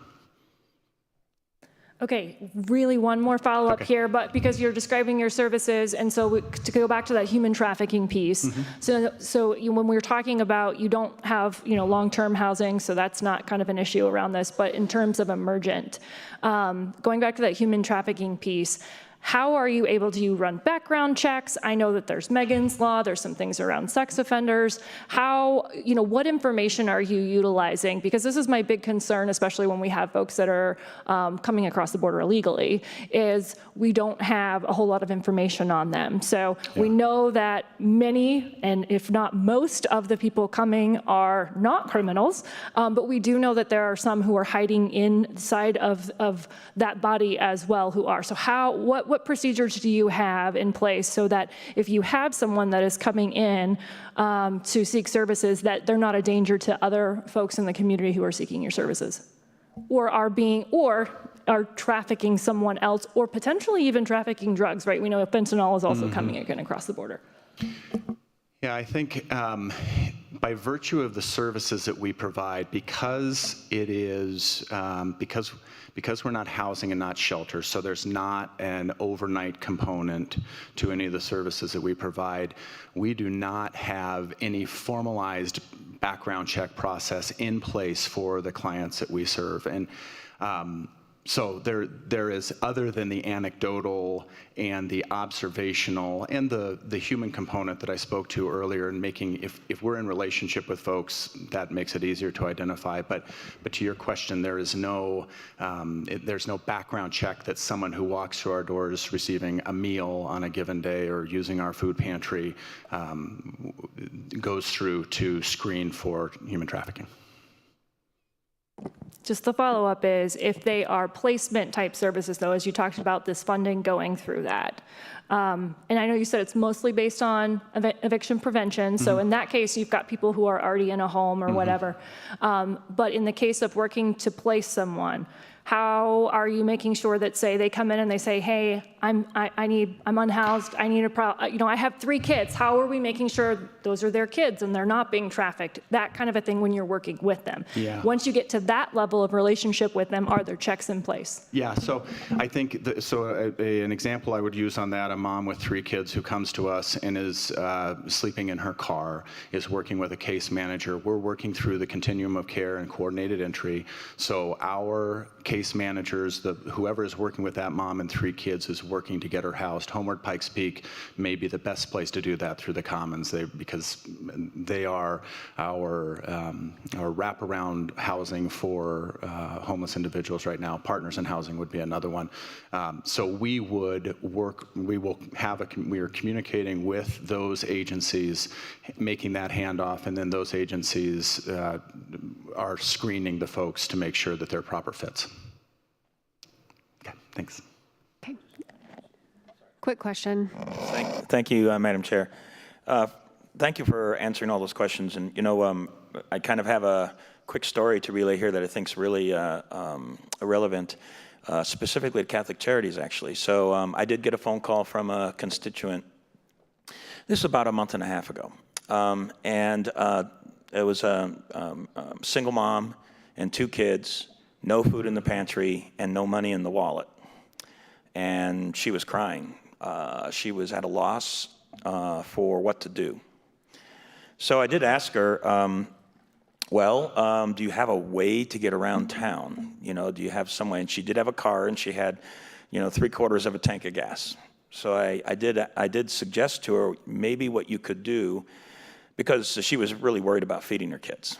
Maybe what you could do is go down to Marion House and get a meal. So she did that. And you do have like a little family area down there, I believe. And she made use of that and got a meal for her kids, and she was very, very grateful. I think it's a great story, and it is a part of the kind of service that you and so many other charities provide, and so I want to express gratitude for that.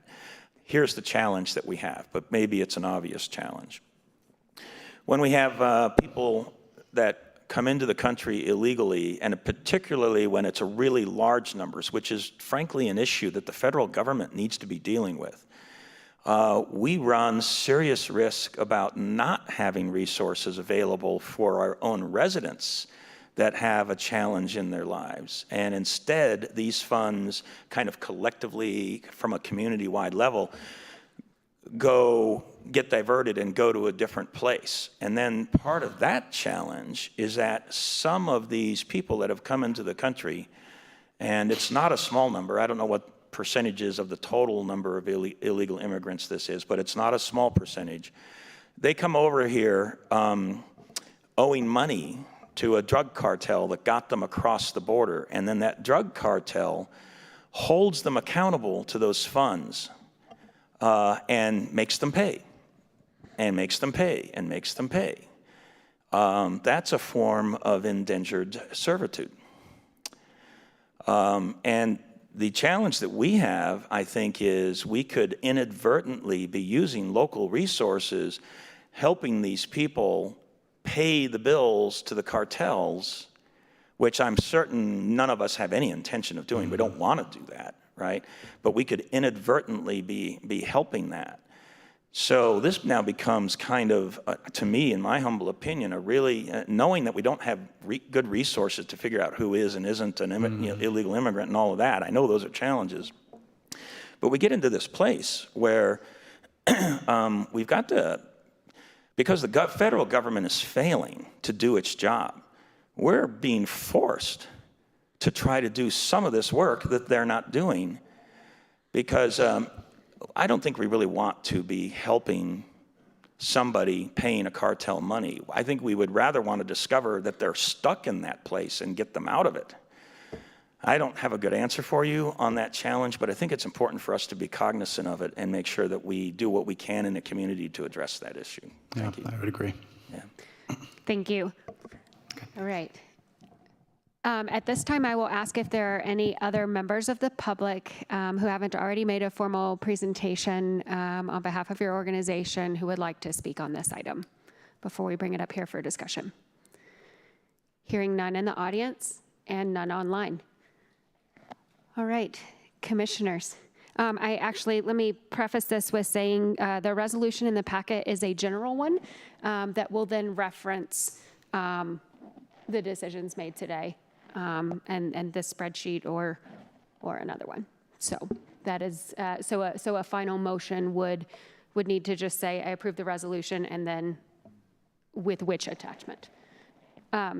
Commissioner Gonzalez. Thank you, Madam Chair. And I just wanted to start before the debating, because I want to participate in doing all this. I wanted to make a statement, and I stated this during the informal the previous week. I am on the boards of 2 of these, Mount Carmel and CASA, volunteer boards. I'm not funded in any part with these. I do believe I can vote and make decisions on this in an unbiased method. So I fully plan to participate unless I have any other recommendation from the attorney that I can do this unbiased. Thank you.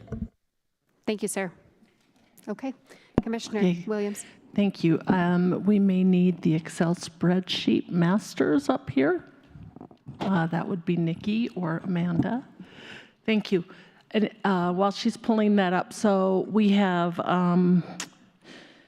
2 things we need to consider today. So we had come up with some other ideas as to how to allocate the funding as we were discussing this amongst commissioners, but Springs Rescue Mission has turned down their $50,000, and even when we made an offer, and correct me if I'm wrong, Mr. Waters, when we made an offer to increase that amount, they still turned us down. So that leaves $50,000 extra to distribute. And so I wanted to start off, first of all, with my statement about the Supreme Court decision on Harvard. In 1986, I know a family member who I'm married to who had a nearly perfect score on the LSAT and could not get into Harvard because he was white.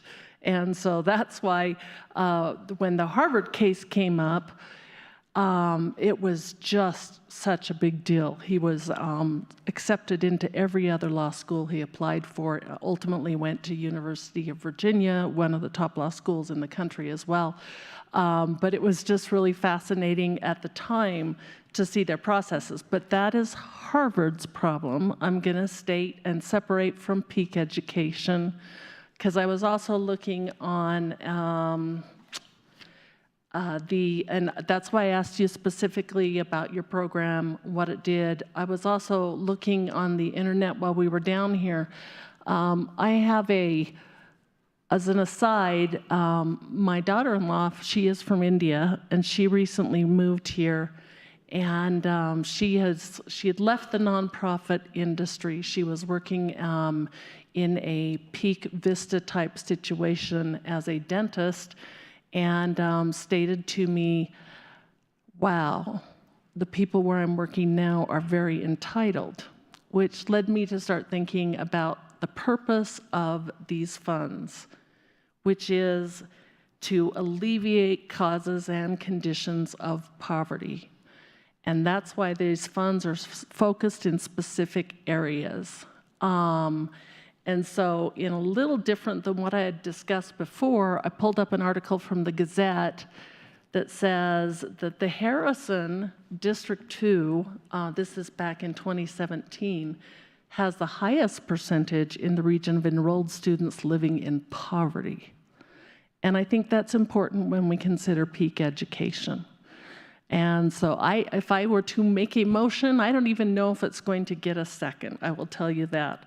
But I was looking at this $50,000 we have here, And I wouldn't mind taking a leap of faith, this is why the motion might not get a second, and increasing peak ed to 50,000.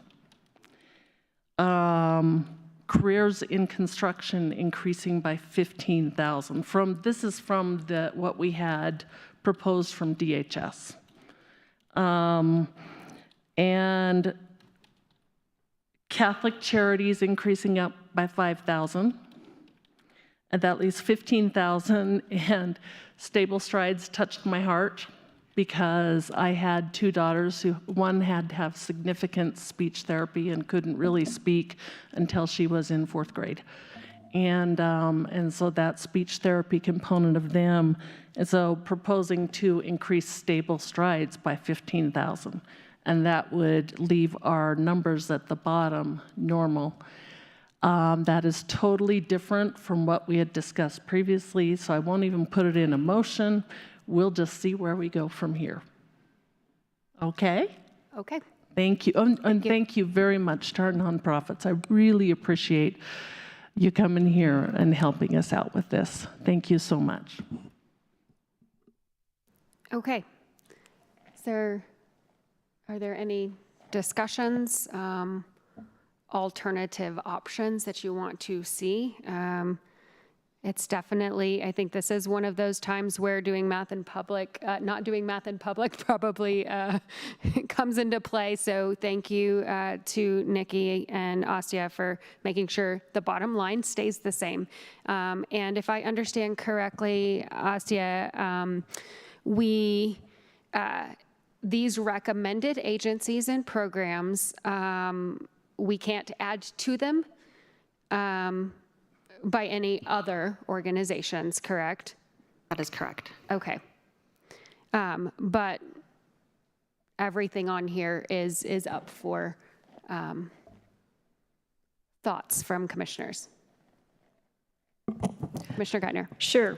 So I'm gonna, we did have an interesting discussion in an informal meeting, which was good. I'm really glad that we had subrecipients here, even though we haven't done it this way in the past. This was helpful for some of those questions. So for the benefit of my colleagues who have heard some of my concerns already, I will say I feel much more comfortable with Catholic Charities today, and I really appreciate you answering those questions and saying those on the record that we don't have that happening from the border to El Paso County. That is that eases my mind a good bit. I continue to be very concerned about human trafficking, and so your answers, I think, were helpful as well as the fact that we've been working with our county attorney to increase some of the language in the subrecipient agreement related to human trafficking. So between those two things, I'm feeling much better about that.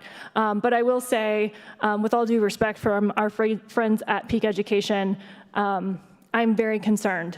And I don't think to Commissioner Williams' statements around Harvard, a very long time ago, I will say, that may have been Harvard's problem back then. I think there's a lot more problem with that today. I think that we can look across the news in many situations and understand that there are huge problems in our universities. In fact, part of the reason that I think college admissions are down is because so many people being concerned with the rhetoric and the things that are happening on college campuses. I know as a mom of teenagers, it's a huge concern to me that I talk to my kids about. And I think part of that is because of the type of rhetoric that is being used around race in particular. This is very important to me.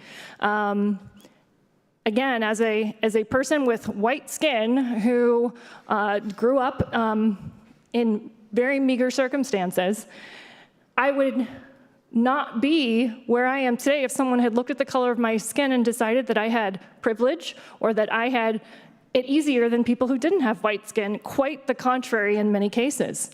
We have to stop looking at people by the colors of their skin to hear that that we are focusing on that is so concerning to me. It concerns me that we will have racist tendencies being utilized by an organization in our community who is looking to help students with a specific skin color over those who all truly need it.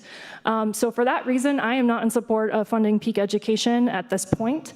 I would prefer to see those funds go to Stable Strides, which I think is a unique program and something that really is important to a very vulnerable population in our community. To see that the funding request be such a large number and then have such a small recommendation really makes me think that, that we're doing them a disservice. So then we have this 50. And I am in agreement that both careers in construction is a fantastic program. So in the light of trying to get to some agreement with Commissioner Williams here, I would say I would agree to keeping that at 65, or sorry, moving that to 65 as part of those 50,000. And then I'm trying to see where else let's see.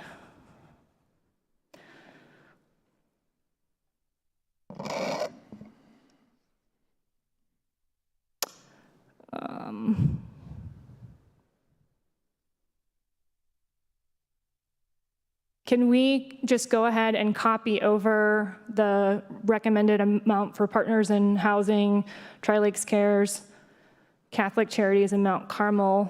Actually, pretty much everything besides Peak.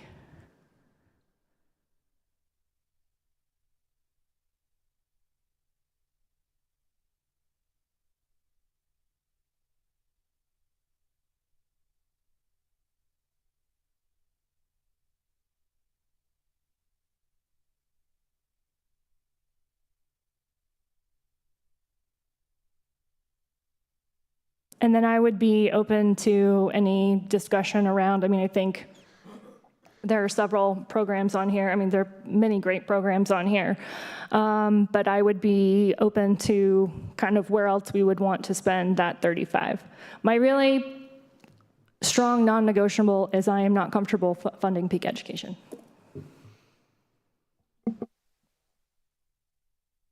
Commissioner Vanderwerf. Thoughts? Yes, thank you, Madam Chair. I was just maybe interested in offering where to place that remaining 35,000 off of proposal number 2, and then we can continue our discussion. And I don't know if I'm just going to do a bit of a peanut butter spread here, which makes it more work or whatever, but I just, if we could maybe just offer, maybe add 5,000 to Tri-Lakes Cares, add 5,000 to Catholic Charities, which would actually match proposal 1. Add 5,000 to CASA. And add 5, let's see, we've got 20 still to go, so we've got more to do here.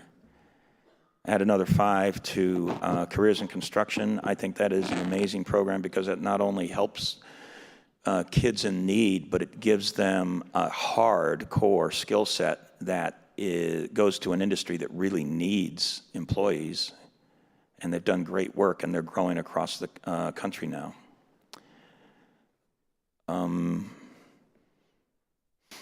And that got you down to 15 still, but at least that's movement on where to put the remaining. So can I ask, can we add more than they requested? At this point, we were expecting that would go up to what requested, so CASA requested 50,000. So we shouldn't add the extra 5,000. Okay. Okay, well. Commissioners, I agree with that. It's best practice in grants that you should never grant more than an organization is requesting. So I would recommend not going any higher than 50,000 for CASA. And I appreciate that. I will withdraw that recommendation. Was failing to see what their initial request was. So thank you.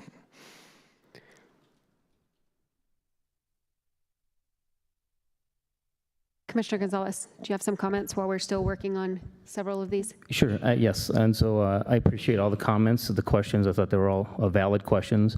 I too had some concerns that, well, a lot of the same concerns that have been brought up.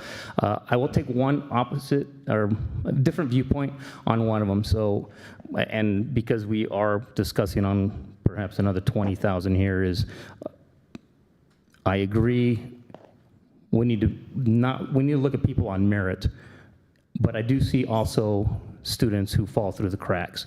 And I've told my story very many times on merit, a small school, but what do you call it, salutatorian, top tennis player, student of the year, one non-A in my entire 4 years of high school. Never missed a day of class from the 3rd grade on through high school. And the person who's supposed to take care of me, my counselor told me, don't apply to the Air Force Academy because you can't get in. So luckily, my parents and myself were able to do a lot of the applications for scholarships and get into college on my own. If there isn't some support for some students of all skin colors and backgrounds, that's not necessarily just the schools.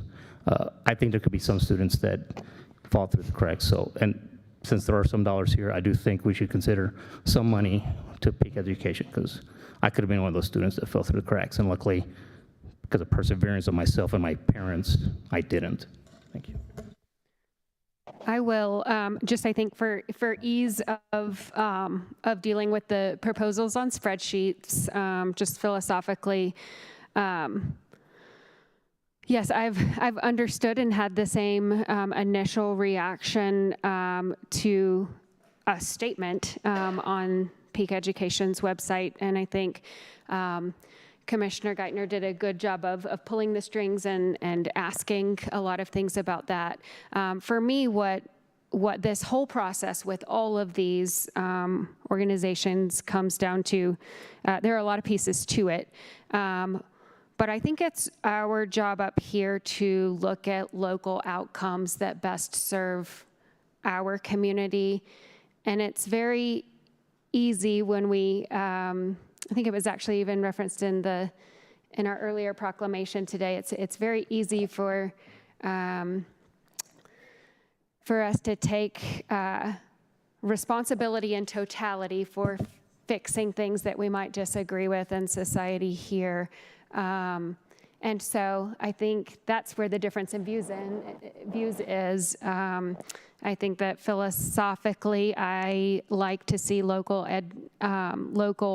organizations doing what they can despite all the national noise, and encouraging them by tough questions or the accountability provided by a grant structure process or other things to kind of keep those things that we're comfortable with in check, making sure that there are outcomes that are positive for our community, and staying true to the overall goals of the grant. I also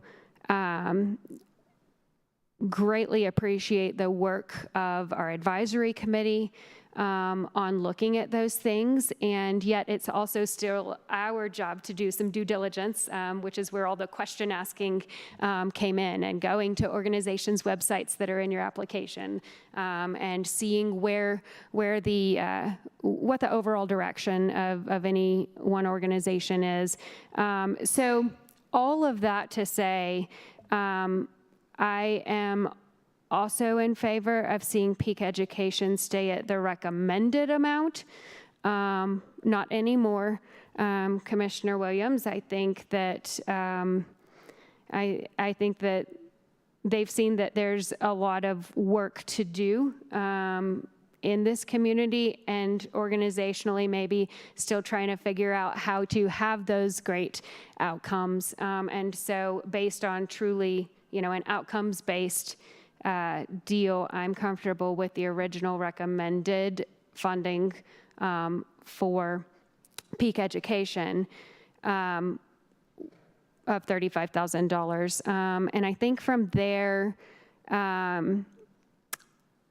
I'm comfortable with the other redistributions that have been suggested around the $50,000 that needs to be reallocated from Springs Rescue Mission. So I would be okay, quite frankly, with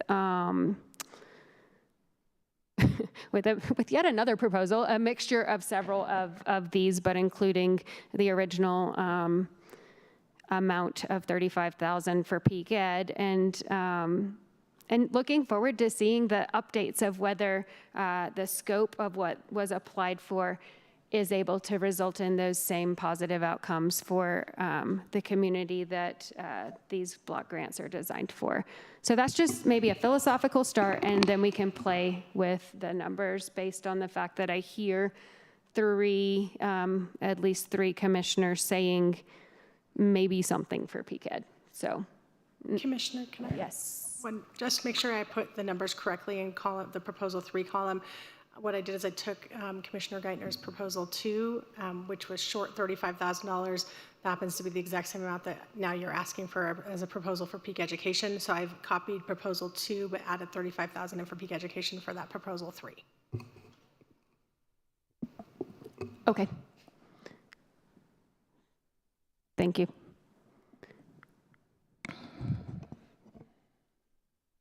It's getting hard to read all the way across. Is it? Okay. Thank you. I am Commissioner Williams. fine making a motion for proposal 3 for our funding allocation.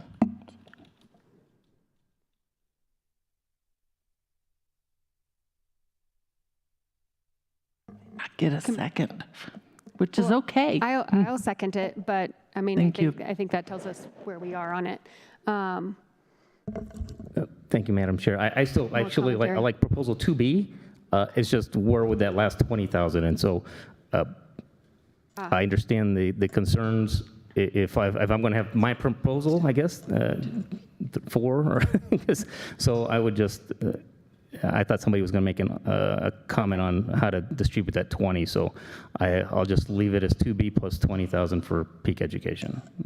But I'm flexible in splitting that 20,000. But I like the 2B as it is on the bones, but nobody else made a change to that, so I'll make the change there for 20,000. Okay, give me a second to digest that all. Are there any other comments? Yeah, so Commissioner Geithner. I'd be happy to make a proposal for where the additional money would go. However, it seems that this board would like to fund peak education. So for the sake of time, I was not going to put that forward. I will be asking for a separate vote on peak education because I will not vote for that one. Okay. When we get to that point, we will have our county attorney tell us the mechanics of that. But I think right now we don't totally have a seconded on the floor. Okay, so withdrawing my motion and then instead going back to 2B and asking you to add 20,000 into peak education. Commissioner, that's now proposal 4. That is proposal 4. Oh, thank you. I copied proposal 2B and I put in $20,000. So now it balances to $475,000. I would move that we accept proposal 4 as the funding allocation. Madam Chair, could I interject just really quickly? I think you already have a motion and a second on the table. Commissioner Williams could withdraw the motion to approve option 3. She did. I did. Withdraw it. Okay. Thank you. Apparently I missed it. Thank you. Sorry, I know you were really worried about jury duty this morning, so I think you missed that.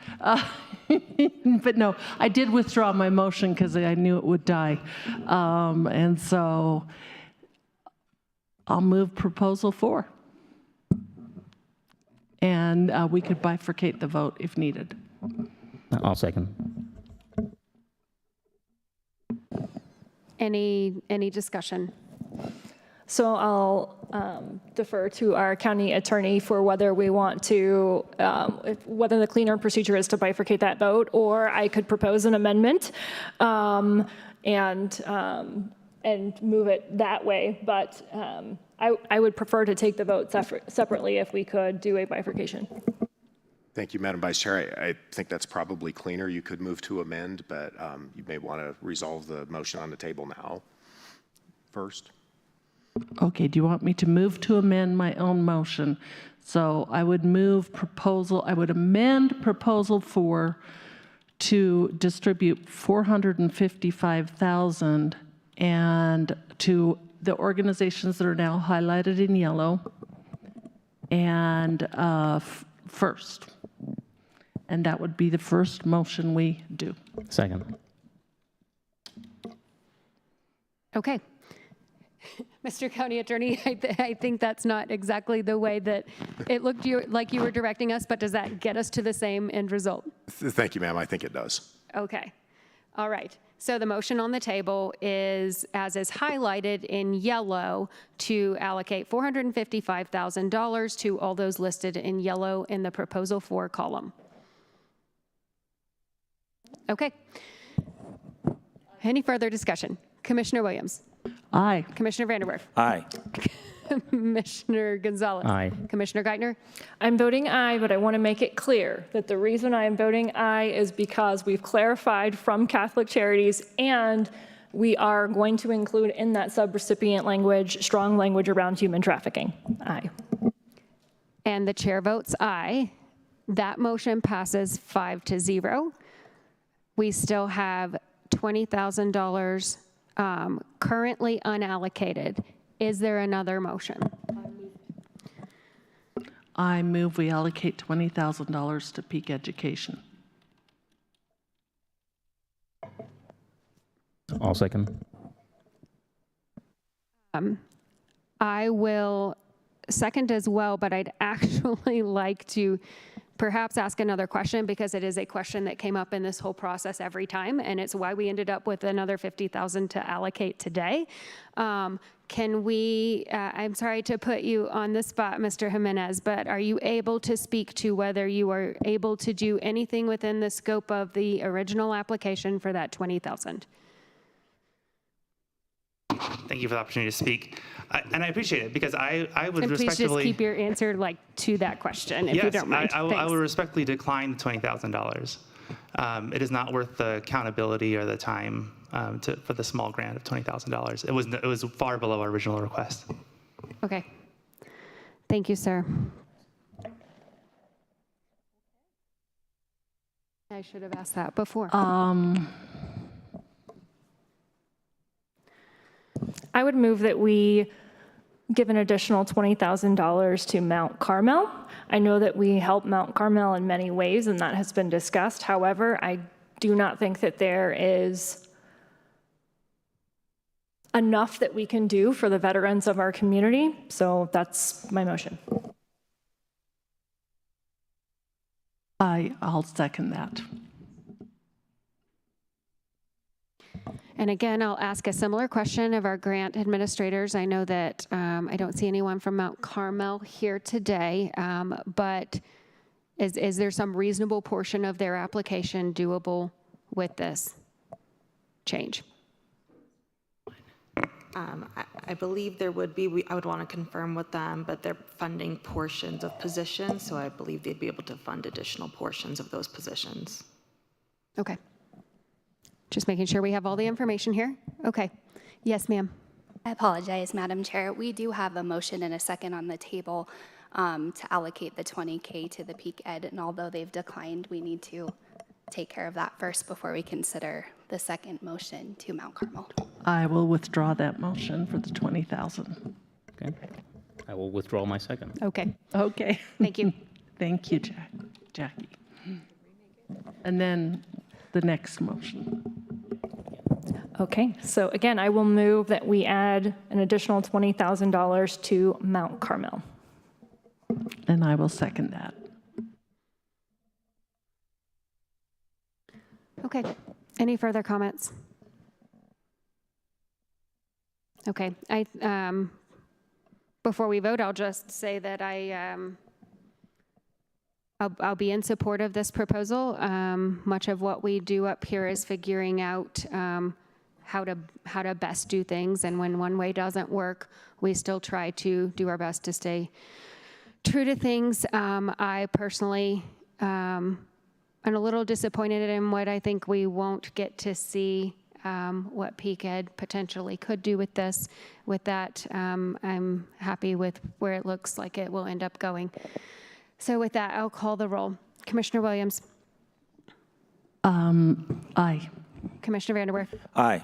Commissioner Gonzalez. Aye. Commissioner Geithner. Aye. And the chair votes aye. That passes 5-0 to reallocate the remaining $20,000 to Mount Carmel. Thank you, Commissioners. Thank you.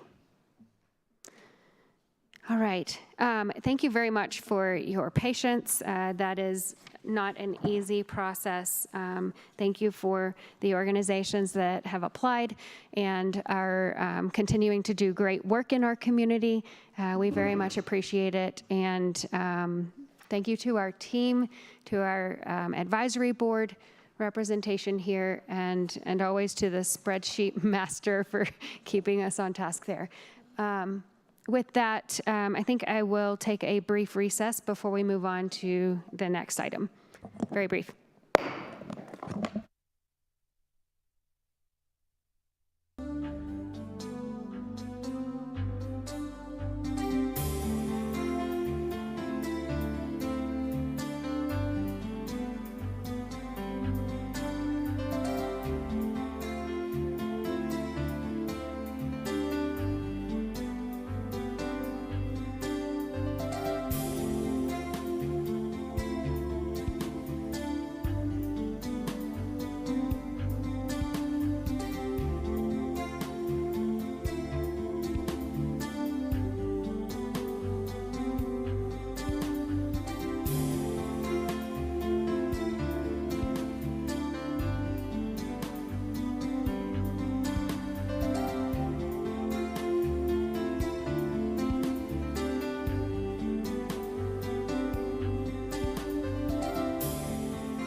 I will call this Tuesday, April 30th, meeting of the Board of County Commissioners back to order, and we are on item number 12. Item number 12 is a hearing on the applications by Essence Nails and Spa LLC, doing business as Essence Nails and Spa for a beer and wine liquor license on the premises located at 11910 Tourmaline Drive, Suite 112, El Paso County, Commissioner District 2. Jackie Allred, Clerk to the Board Manager. And Madam Chair, this application does qualify for an abbreviated hearing at the discretion of the board. Okay. Madam Chair, if I may ask the clerk just a couple of questions on that note. Please do. Thank you.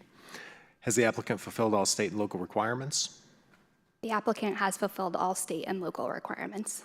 Does the neighborhood survey support the needs and desires of the local community for the requested license?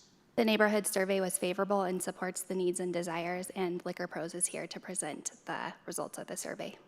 Has any opposition been voiced against the issuance of the requested license? No opposition has been received by the clerk to date. And is there any party present at today's board hearing to formally oppose the issuance of the requested license, or anyone online? I'm unaware of anyone in attendance to oppose the liquor license, but I would ask if there's anyone here in the audience that they would come forward at this time.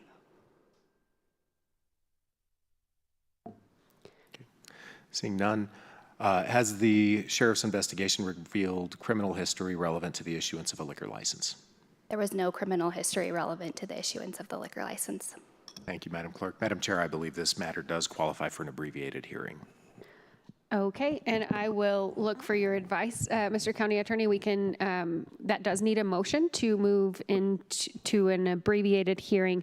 And even though one commissioner is not here during that vote, are they able to participate if they hear the full hearing?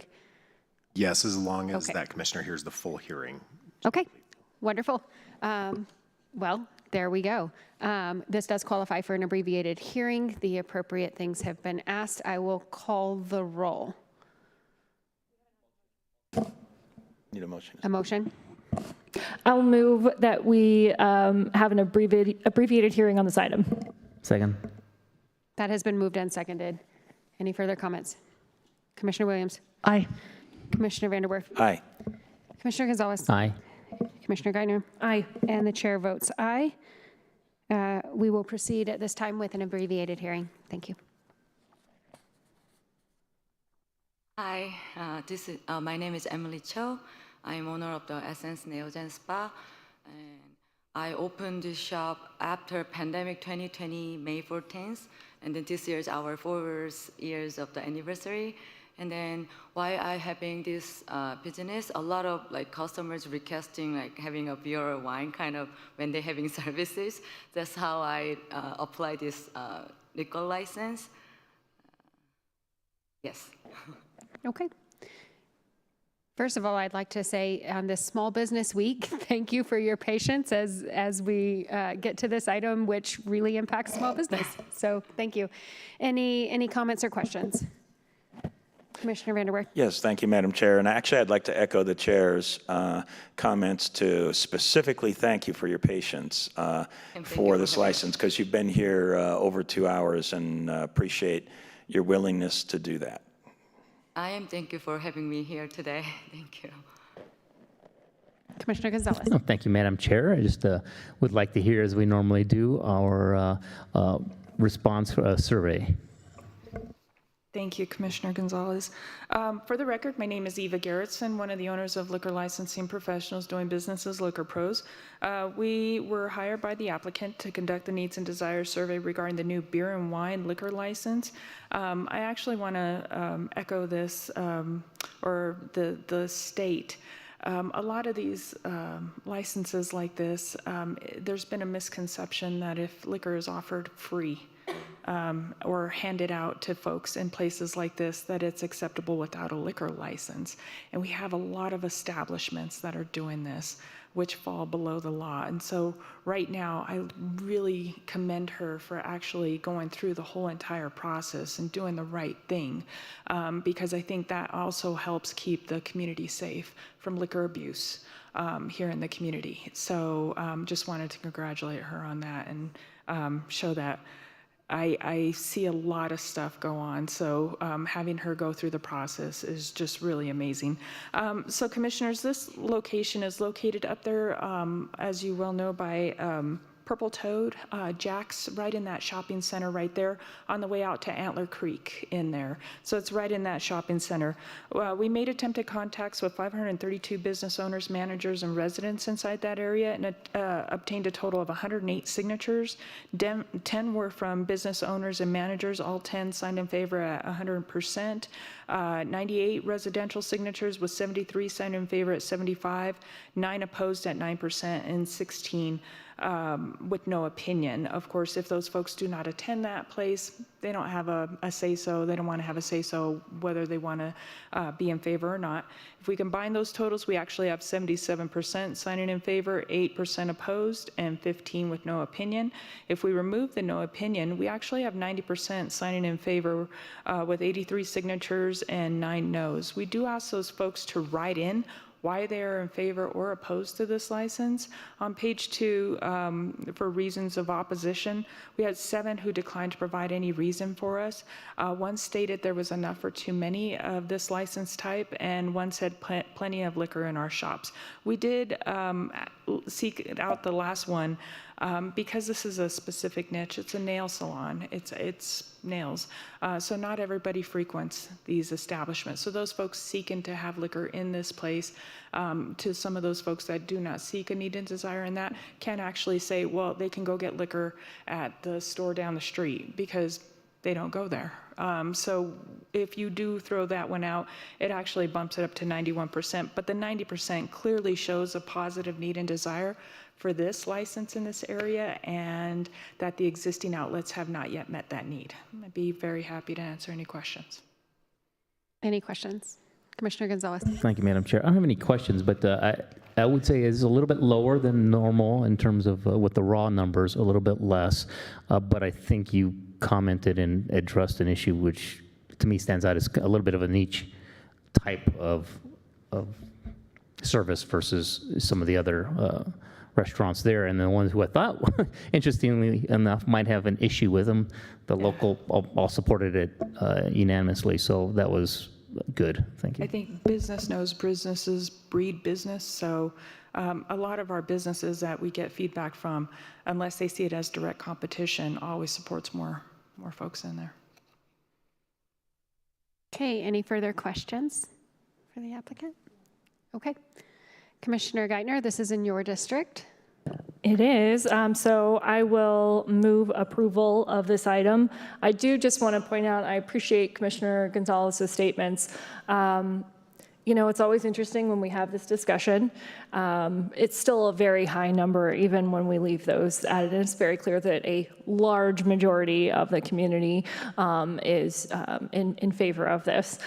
So even without taking those numbers out, I'd still be comfortable, but with the further explanation, I will tell you, I live very close to this location, within walking distance.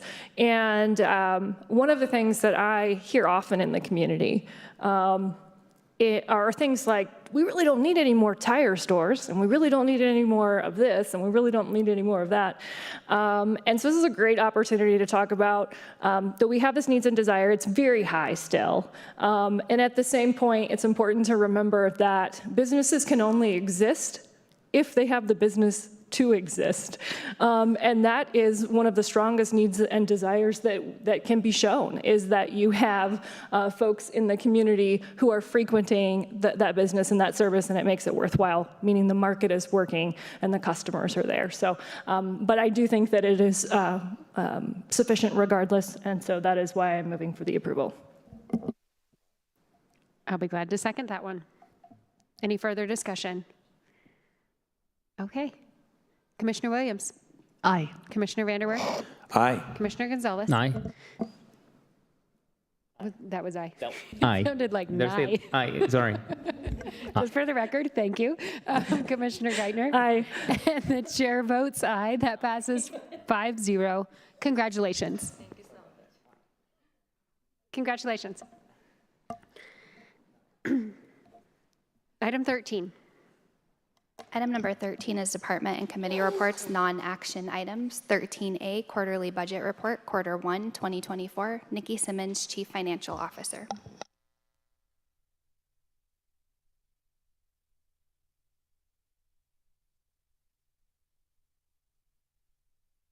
Good morning, Commissioners. Nikki Simmons, Chief Financial Officer. I'm here this morning to present to you your first quarterly budget report for 2024 for your financial activity through March. Your unrestricted general fund revenues are about 98% of current budget. Is that showing on your screen? It's not showing on there. Okay, I was like, it was in front of me, but then I looked up and it wasn't there. Okay, showing about 98% of current revenue. The biggest negative variance that we have, you'll see, is in property taxes. We've looked into this, and right now, through March of each year, usually we've collected about 48% of our overall property tax revenue for the year. That's a very close projection every single year for the 20-year history that we looked at. The difference in what's happening this year is, as you remember, we had a special session at the end of the year at the legislature, and they changed some requirements which pushed deadlines into January for certification of mill levies, which pushed the property tax bills going out later.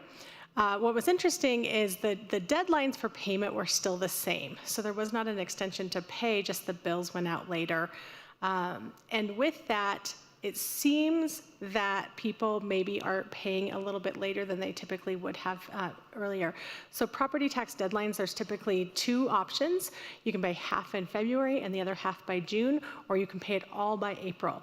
And so what this looks like to us is that less people chose the half and half option, and maybe more people are going to choose the full option in April, because by the time they got the invoice in February, it was too short of notice to pay that payment. So they're like, well, I'll just pay it all in April. So all of that to be said is that we are lagging where we normally would be, but we obviously did levy our full property taxes, and so we're going to watch that and see what happens in April. But without that variance, we obviously would be ahead of revenue projections at this time overall. There's a couple areas where we are lower. The intergovernmental revenues are a little lower, specifically in the sheriff's office. That specifically contracts with the state for holding of state inmates, and the sheriff's office has changed some procedures around to be able to get those state inmates out of our jail quicker and into state custody, and so that does lower that overall revenue base for how much we were charging for that. The clerk and recorder, although we did lower their budget for 2024 projections, they still are continuing to lag below where they were expected to be within their revenue budget. That is all in that recording area. And so that we will continue to monitor. That's so dependent on interest rate fluctuations, not necessarily the interest rate itself, but the fluctuations in the interest rate. If the Fed lowers the interest rates, people refinance their houses, and that revenue increases. And then other than that, everything is trending fairly close to budget, with the exception of interest on investments. We did increase the budget for that. We didn't want to be still conservatively budgeted for that, because again, that's all dependent on interest rate with national economic conditions. And so we are still trending significantly higher than that, even though we did increase that budget for the year. For general fund unrestricted expenditures, right now, compared year to date with trending, we have only spent about half of our overall operating budget, but I have talked to every director and elected official, and those budgets are planned to be mostly fully spent. As you're aware, throughout the year we have projects in process. We give the full funding for the project up front, and so that's a sign of mostly projects in process. The Road and Bridge Fund, you can see the largest revenue balance is that same property tax issue that I spoke of in the general fund. Then on the opposite side, highway user taxes are coming in much stronger than expected. We've talked to other counties across the state. They're seeing similar trends. And so that has to do with funds going into the state's highway user tax and then being distributed out to local jurisdictions. Our specific ownership tax is about 6% higher than projected. So overall, we're within 1% of our revenue projection through March for Road and Bridge.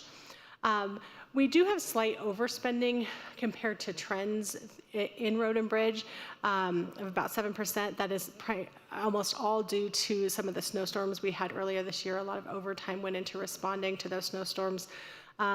We had another event this last weekend, a smaller one. We just responded to the northern part of our county. We do anticipate that to go back under budget throughout the year, but something we're monitoring closely in conjunction with the Public Works Director. Our Human Services budget, you'll note very slight variance to budget.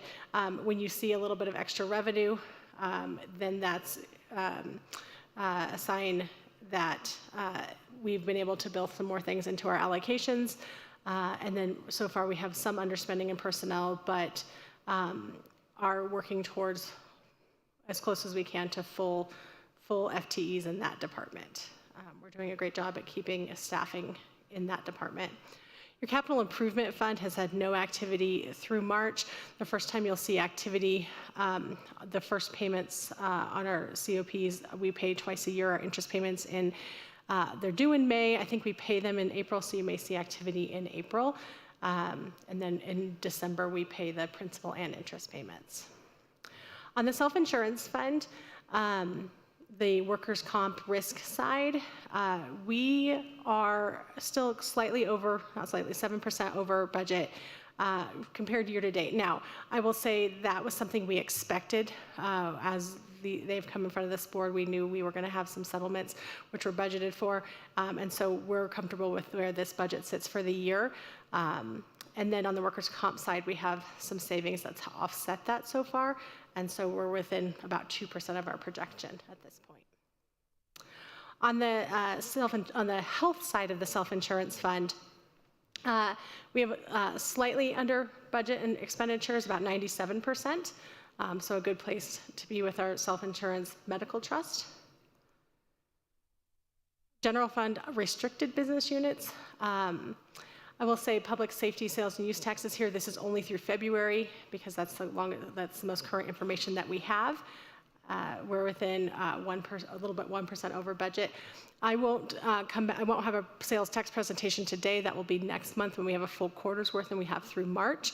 But through February, we're at 4.88% compared to where we were in 2023. And so sales tax is trending in a good direction for our budget. And you can see this overall American Rescue Plan Act. That is the rollover funding. So basically every year we appropriate the entire amount that we have left. So in 2024, we still had $53 million remaining. That is 100% allocated to specific projects, as we've discussed several times with this budget. And if anybody listening has questions on what that's allocated to, there's a full dashboard on our website where people can go in and see what we are spending the American Rescue Plan Act funds on, very down to the detail of what vendors we've paid with what and what our future plans are to spend the remaining portion of this funding. Conservation Trust Fund, as you can see, continues to come in strong with additional revenues, about 50% over the budget. There are plans for all of that funding to respond to capital and maintenance projects within our parks. The Schools Trust Fund, you can see a large negative variance. That is just when when final plats happen and the school fees that are associated with it. And so we only distribute out the funds that are collected. So I'm not concerned about negatives in the revenue area. There's no activity in this through March. Those payments were sent out in April for the annual payments to the schools based on the funds that were in their specific account. Household Hazardous Waste Fund, you can see we have not yet received our first quarter tipping fees, but we should be receiving those soon. And the disposable bag fees is a very small $4,000 budget for the year. We've received $1,196 year to date. Your local improvement district, Falcon Vista, revenues continue to lag behind projections. That's a special allocation. It's not quite a property tax, it's like a special allocation to cover improvements that were done to the Falcon Vista LID, like a decade and a half ago. And so that bond is coming due, I believe in 2027. So we were working with the Treasurer's Office to come up with a plan on what's going on with that. So we'll keep you updated on what's going on with the Falcon Vista LID. That is the last slide that I have. Are there any questions for me? Are there any questions for Ms. Simmons? Commissioner Vanderwerf. Yes, thank you, Madam Chair. You may be well aware of some of the legislative challenges that we have, and there's one proposal. I don't know what the status is, but maybe somebody could fill me in on this, but it was a proposal that was claiming that it would help people out in paying their property taxes by making them pay every month instead of twice a year. Now, of course, if you have a mortgage on the house, the bank takes care of all of that. But what my question to you is, if that were to pass, what kinds of impacts would it have on how you manage those funds? Commissioner, so thank you for that question. There's that bill, I am very aware of it. We've done a lot of analysis on it. That's a multi-pronged answer, and I don't have all of those answers right off the tip of my tongue, but some of the things I can tell you is that it will have a significant revenue reduction to El Paso County based on the decreases, kind of seemed a little arbitrary decreases in the assessment rates. But not only that, more on the expenditure side, there were a lot of mandates in there that would affect our assessor's office and our treasurer's office. The treasurer's office thinks that they would need probably 5 additional employees to be able to staff their front counters to the level that they do just for the couple of payment deadlines that they have currently. Whereas if they were having to do that year round, that would be a significant staffing increase, as well as, so it's not just the front counter for them, it's also the accounting behind the scenes of getting all those payments out to the jurisdictions. So most of the time those payments come in that February, April, June, and that's when they have to pay the jurisdictions. They would have to maintain that level of staffing year round. They also have some concerns regarding how that would work with their tax lien sales, because the laws seem to kind of conflict, whereas there's certain things in statute that say right now that if properties don't pay their full taxes by a certain date, and I believe it's August 31st, that they can be put into the tax lien sale that happens in October of every year. Well, what happens if they just miss a payment? They have partial payment. There's a lot of questions there. On the other side, it creates new classes of properties that the assessor's office would have to staff up for. Owner-occupied properties is one of them, as well as other things that the assessor's office is going to track. And so he believes he would probably need another 5 employees as well to be able to respond to that bill if it were to pass. And so not only would it come with a revenue reduction, it would increase our expenditures by at least 10 FTEs. Wow, thank you. I'm glad I asked the question, because I knew it didn't make the bill doesn't make any sense to me, but I wasn't aware of the potential unfunded mandate impacts. It's much more severe than I was assuming. So thanks for providing that answer. Any other questions? Okay, thank you. Thank you. Item 14. Item number 14 is the addendum, and there are no addendums today. Item 15. Item 15 is the executive session, and there is no request for executive session. We are adjourned.